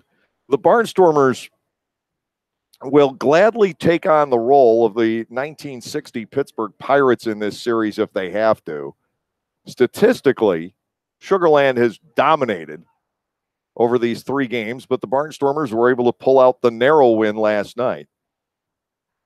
And if that's what it takes, that's what it's going to take. Upstairs, ball 1 is high on Giansani. It is 1-1. The bullpen even giving up a run tonight. And the other night, Garrett Granitz gave up a home run to Dennis Phipps. Tommy Shirley came on in relief, also gave up a run. An awkward check of a swing by Anthony Giansani. He did hold, and it's ball 2 and a strike. There was a lot of movement in the feet, but not so much in the wrists or the bat. Giansani put on the brakes down low, keeping the momentum of the bat back. 2 balls and a strike. Lakin ready to go. That ball is ripped foul down the left side. 2-2 now. Playing here against Sugar Land almost takes me back to the days of Atlantic City. That was a fairly symmetric ballpark structurally if there was no wind blowing, which was a huge if at the Sandcastle or Bernie Robbins Stadium, depending on which year you were in. 2 balls and 2 strikes with 2 outs. Bounce to the plate, ball 3. But there was just a jet stream blowing the left field at that ballpark out toward whatever the name of that little airport was there, Bader Field or whatever it was. And you'd see the surf just load up on right-handed hitters, guys who could reach out, take an outside breaking ball and flick it up in the air to left and get it out. It's the way their teams looked both years we saw them. 3-2 with 2 outs. And a Giansani, ball 4 is outside. He'll pick up the walk. That brings on Rondon. He doubled home the go-ahead run back in the 7th inning. 5-1 Sugar Land. Lakin finding the 3rd out. Difficult to come by here in the 8th inning. Barnstormers have Galen, Desmay, and Hobson up in the 9th. Galen will need to do something to keep his streaks going. A 16-game hitting streak, 4 shy of the franchise record, and a 24-game on-base streak, which is 12 shy of his own franchise mark, set a few years back. Down low to Rondon. Ball 1, no strikes. Sugar Land 5, Lancaster 1 in the bottom of the 8th inning. Barnstormers out hit in this series 41-21, but still through 6 innings tonight, the series was dead even. Lakin has gotten out of rhythm. He's outside with ball 2 to Rondon. Barrett Barnes waits on deck. And I think for Jared, he's never really had the opportunity to pitch professionally down in his home area. Maybe a little added pressure here. He was with the Pirates, spent some time in Altoona, some time in Florida. Fastball is high, 3-0. But at the moment, ever since the home run by Hawkins, he seems lost. He pitched the first 2 batters very well, striking out Phipps, getting Kubica on the ground out. It came quickly. 3 balls, no strikes to Rondon. Lakin to the plate. There's the strike. It's 3-1. Rondon taking the entire way. Giansani, the base runner, with 2 outs here in the 8th inning. Barnstormers and Skeeters came down on the same flight here on Monday, but after playing each other for 7 games, we're very grateful we're not going back on the same flight. That might not be a good idea. We don't want air marshals showing up. I don't see that. It's the Atlantic League, but still. Ball 4 is low. Barnes will come to the plate. Ross Peoples quickly asks for a timeout. He's going to get to the mound in a hurry here and try to coach Lakin through this. 5-1 ball game. And Ross's visit is short. Anderson De La Rosa stays out there a bit longer. Lakin, one of the younger players on this Lancaster team. He turned 26 in March. Nate Coronado turned 26 earlier this month. And Carlos Garcia also turned 26 in March. Garcia is 9 days younger than Lakin. First pitch, breaking ball, across for a strike. It is 0-1 on Barnes, who tripled in an insurance run back in the 7th and then scored another. His 1 hit tonight. Gardner had handled him very well up until that triple.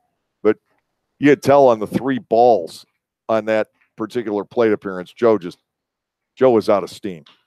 That's chopped past the mound, up the middle, base hit center field. Here comes Giansani. Sanford has the ball, get away from him, charging to third, Rondon. Barnes with an RBI single at 6-1, and this has gotten away. Again, 2 out runs coming across for the Sugarland Skeeters. Barrett Barnes drives in his 2nd run of the night. Jared Lakin is having an uncharacteristic outing. Matt Chavez will dig in. He's 0 for 3 with an intentional walk.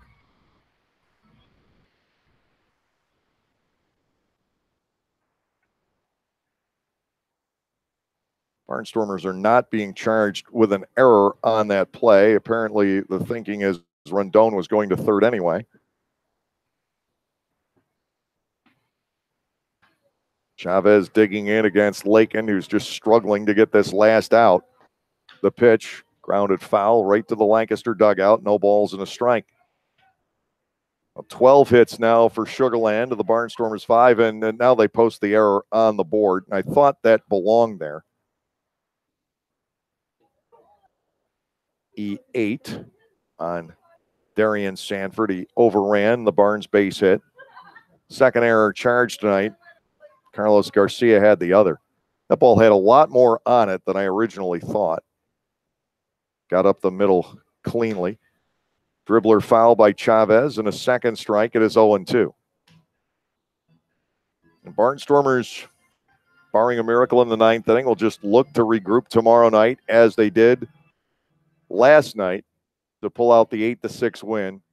Albaladejo against Coleman, and Jonathan's going to have a great start because Coleman doesn't give up much of anything. This is one of the best starting rotations that I have seen in the Atlantic League, maybe outside of 1 or 2 of the Somerset ball clubs. Swung on and missed. Chavez succumbs to a breaking ball. 2nd strikeout for Lakin, but the Skeeters tack on a couple more runs on 2 hits and a couple of walks. They leave 2. There was also an error in the inning. We'll go to the 9th. The score, Sugarland 6 and Lancaster 1.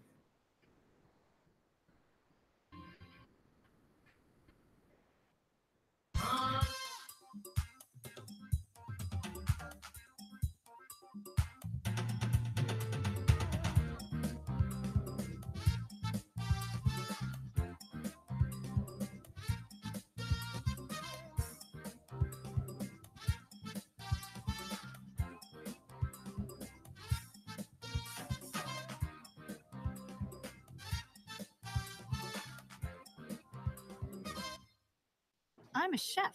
Pleasing my patrons' palates is paradise. But lately, when I hear a cheer from the dining room, it's Keno from the Pennsylvania Lottery. Sure, it could be my veggie lasagna, but chances are it's customers picking numbers to win cash with drawings every 4 minutes. Keno's fun, exciting, and you can enjoy it as an appetizer or a main course. Hey, everything tastes better with winning. Keno, it's here. Played at your favorite bar or restaurant. Players must be 18 or older. Please play responsibly. Benefits older Pennsylvanians every day.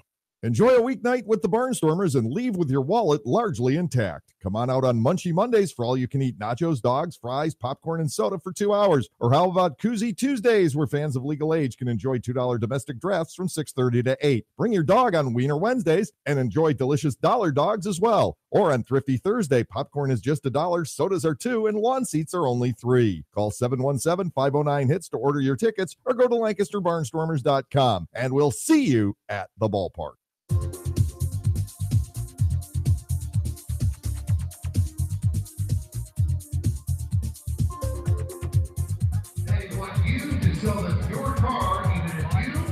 Ben Rowan, the submarine thrower we saw for an inning last night, will try and wrap things up tonight for Sugar Land. The Skeeters have broken this one open in the late innings. It's funny, at the outset of the broadcast, I said that the early innings in this series, and it was true, belonged to Sugar Land. The later innings belonged to Lancaster, but tonight it has been the late innings in which Sugar Land has been able to pull away, taking a one-time pitcher's duel, a 1-1 ball game, and turning it into a 6-1 Sugar Land Skeeters advantage. They've had some clutch base hits here the past couple of innings. Blake Galen leads off the ninth, and right now of the biggest interest, I suppose, in this game is whether or not Galen can extend his hitting streak to 17. He is struck out, bounced back to the hill, and flied out to medium deep right. The pitch by Rowan, taken for a strike. It is 0-1. Galen last night faced Rowan and singled into center field. That kept the streak going one more day. Desmay and Hobson will follow to Galen. Slashed foul in the opposite direction. Caught by the extra panel of netting. Added this year. 2 strikes to Blake.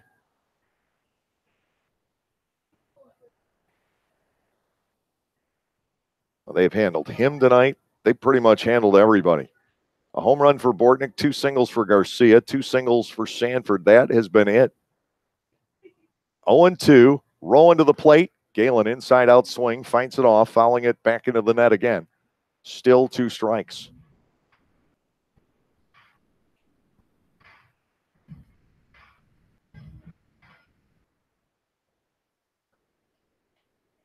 Blake is played deep around the diamond as the infielders are back on the outfield lawn. Here comes the 0-2 pitch. Galen scorches it foul up the first baseline. Still 0-2, but he's in there fighting.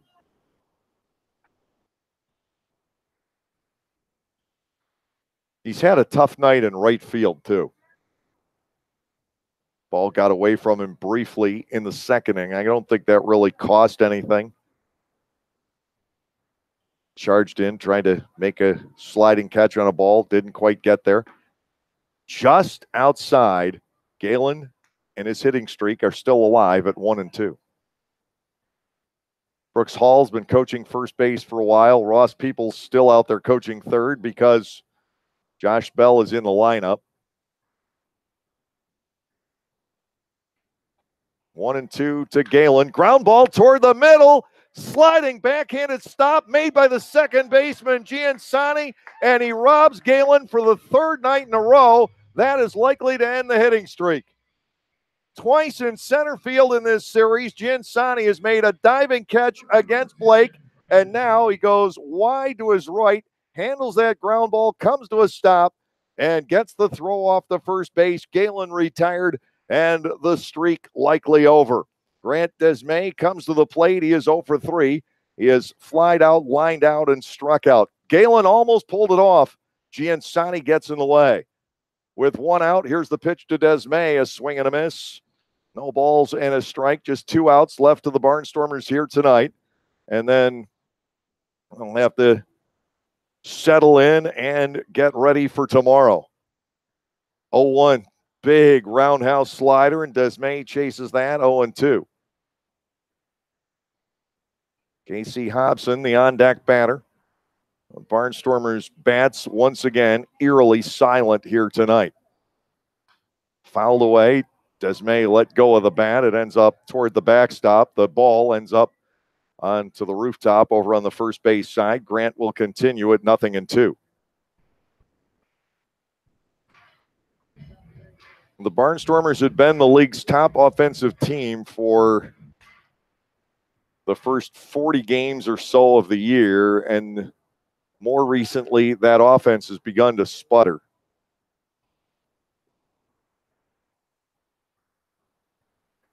It comes in patches. The 0-2 missing, and Desmay stays alive with ball one. Joe Gardner kept his club in the ball game for 6 innings. Faded in the 7th. Here's the 1-2. Desmay lets it go, and ball 2 is down low.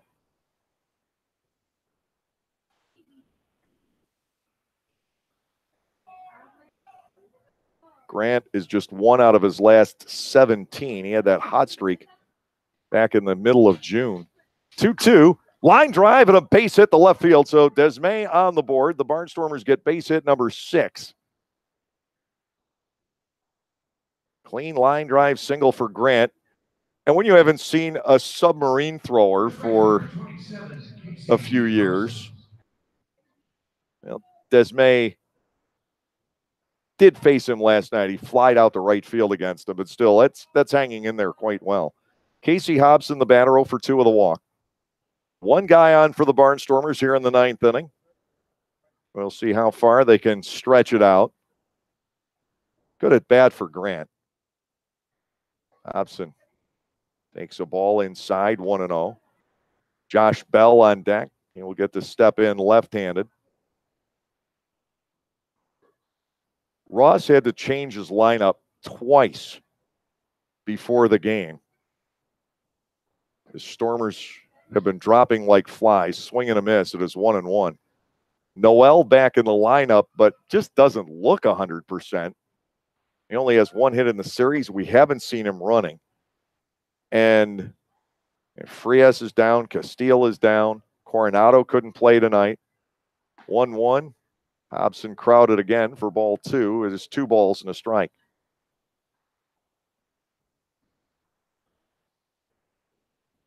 And all 3 of those are key guys to the lineup. Hobson awaiting the 2-1. The pitch by Rowan. Little blooper out toward shallow center field. Sprinting back, Rondon. He'll get there. Nice play by the shortstop. 2 gone. And Josh Bell is the Barnstormers' final hope here tonight. At least he'll get a look at a right-handed pitcher. He was 0-for-3 against Russell. A couple of ground balls to the shortstop. The second one hit pretty well. And then he struck out swinging in between those. Long wait for Rondon to get back into place at his shortstop position. He went a long way to get that pop-up by Hobson. And I've said this before about Casey swings. His bat seems like it's got no life to it right now. The ball's not going anywhere off of it. It's just kind of dead. When he hit that, I thought it would surely drop into center. And Rondon able to go back and get it. A ball is inside to Bell, 1-0. 2 outs. Desmay, the base runner, and nobody gives a hoot over there at first base. He takes off, and they'll throw down and get him for the final out of the game. Even with defensive indifference, he's not being held. Desmay thought he'd just go ahead to second base, and he's thrown out by Cordero to end the night. No runs on a hit, no errors, and nobody left on base, and that'll take the bat out of Bell's hands. The 3rd game of this series is in the books. The Barnstormers' lead is whittled back to just 1/2 game in the Freedom Division. We'll be back with the line totals on tonight's ball game in just a moment. The final score this evening, the Sugarland Skeeters 6 and the Lancaster Barnstormers 1.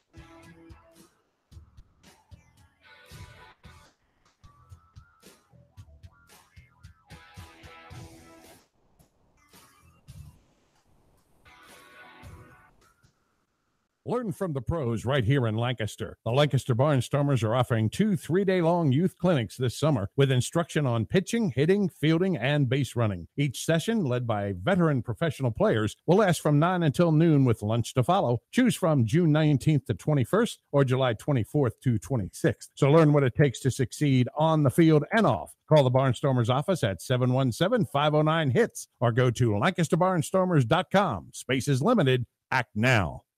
Introducing the all-new Lexus RX 350L, designed for room. Room for a power folding third row. Room for up to 7. And room for the unexpected. The 3-row RXL. It's the RX with room for more. Experience the innovative RXL and RXL hybrid. See Bobby Rahal Lexus in Mechanicsburg. RX 450HL arriving spring 2018.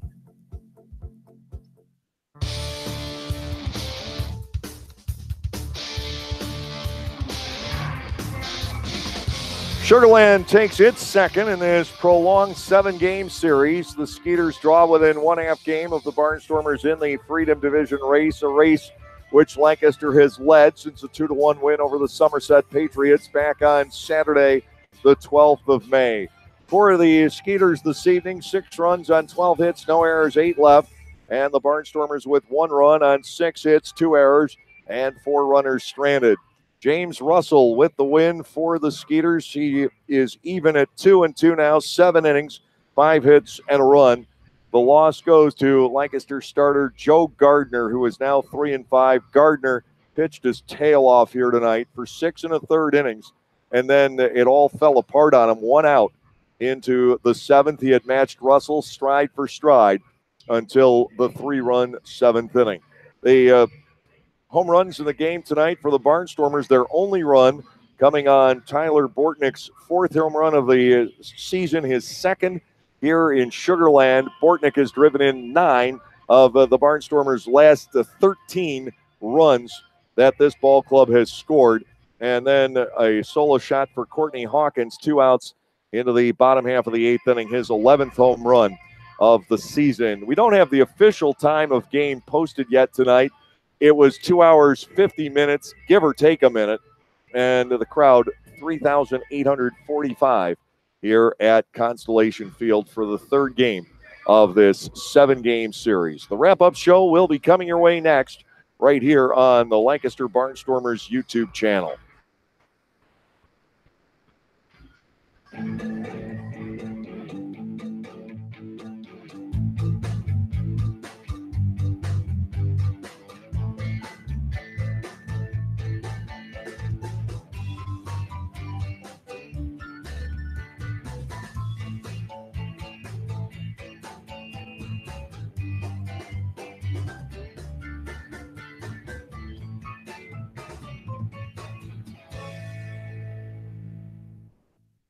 Like craft beers, local wines? Well, the best place to be in Lancaster then is Clipper Magazine Stadium. That's right, all new for 2018 is the Broken Bat deck down the right field line. The Broken Bat will feature more than 20 local craft breweries and product from 2 local wineries. If something with a little more kick is your adult beverage of choice, a local distillery is part of the Broken Bat as well. Food will be sold off a pub-style menu, so get together, hang out with your friends, make some new ones, and enjoy a night of craft beer sampling along with a Barnstormers game. AMT Concerts presents Rock at the Park Festival, Saturday, July 21st, featuring sets from Fuel, Eve 6, Sister Hazel, Long Beach Dub All-Stars, Fastball, and more.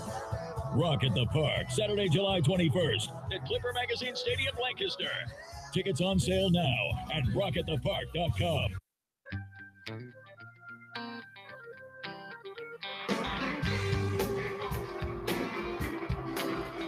The Barnstormers go down to the Sugarland Skeeters tonight, 6-1. Sugarland jumped ahead 1-0 in the 2nd inning on a 2-out single up the middle by Kyle Kubica, followed by Courtney Hawkins' liner just past Casey Hobson, and it sliced down into the right field corner, getting Kubica all the way around for the first run of the game. Joe Gardner was tested after that. He walked Anthony Giansani, who was never retired in tonight's ball game Alvaro Rondon reached on an error on a ground ball to shortstop. Gardner faced a bases loaded jam. He stared it down well, getting Barrett Barnes to hit a comebacker.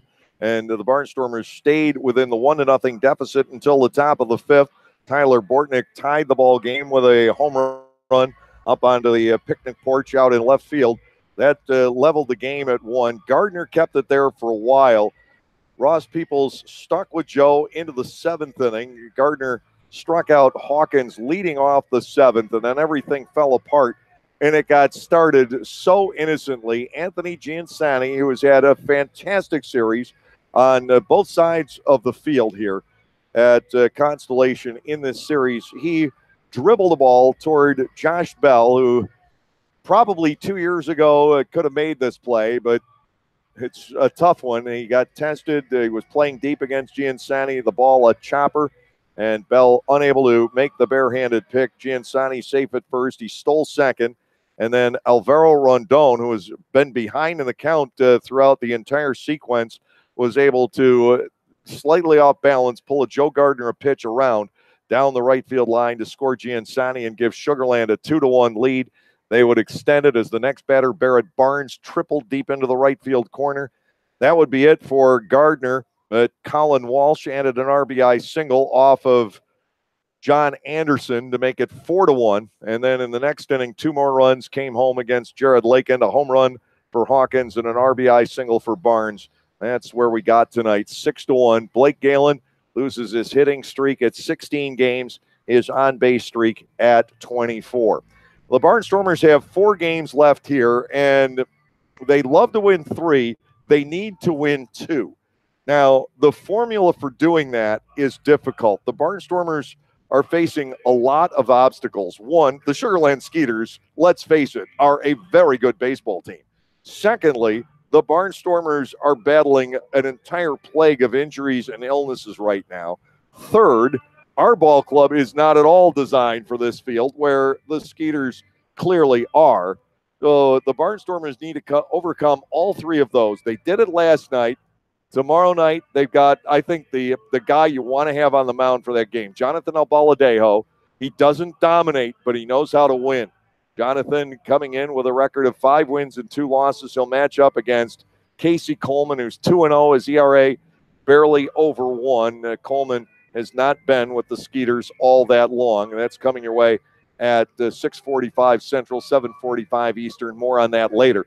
The Long Island Ducks beat the York Revolution tonight 6-4. Somerset over New Britain with the shutout started by Kyle Davies. So Somerset now up by 3 over the Ducks with the tiebreaker in hand, and 4 games over the New Britain Bees. The Patriots have 9 games to go. The other 2 ball clubs have 7. It does look like the Somerset Patriots, though they have struggled lately, will hold on to win the first half in the Liberty Division. By no means, though, is it over. Southern Maryland shuts out the Road Warriors in a rain-shortened game. The final score was 5-0. On the Major League slate, the Phillies with the 4-hit shutout over the New York Yankees tonight, 3-0. In 11 innings, the Mariners came out on top of the Orioles, 8-7. Oakland shuts out Detroit 3-0 on 3 hits at Comerica. Pittsburgh 5 and the Mets 3. Arizona beats Miami 2-1. Boston threw 8 innings, leading the LA Angels 9-6. A long game tonight at Fenway. Texas has defeated San Diego 5-2. The Chicago White Sox are up 6-1 in the 9th inning over Minnesota. Cleveland leads St. Louis 5-1. They've gone to the top of the 9th at Busch. Cincinnati has defeated Atlanta 6-5. Houston, the local favorites, with a 7-6 win over the Toronto Blue Jays. Kansas City won better than Milwaukee 5-4. And out on the West Coast, the Dodgers are up 6-2 over the Chicago Cubs. That is in the top half of the 3rd. And Colorado and San Francisco have gone to the 4th inning scoreless at AT&T. Well, the Lancaster Barnstormers fall tonight 6-1 to the Sugar Land Skeeters. Albaladejo and Coleman will match up here tomorrow. Again, not a must-win game for the Barnstormers, but it's almost getting to that point. Lancaster down 2-1 in this series. They'll come out of it okay. If they win just 3 out of 7, they'll come home. with a half-game lead to take on the Road Warriors, but the Barnstormers do need 2 out of these next 4. Join us tomorrow night at 7:45 Eastern on the Lancaster Barnstormers YouTube channel for the Gockenauer Home Appliances Dugout Report. The play-by-play action will follow. So until then, for all the cast and crew back at Clipper Magazine Stadium, getting ready for a homestand beginning Tuesday night, and of course, Red, White, and Boom on Wednesday. I'm Dave Collins. Have a great evening, everyone, and we'll see you at the ballpark.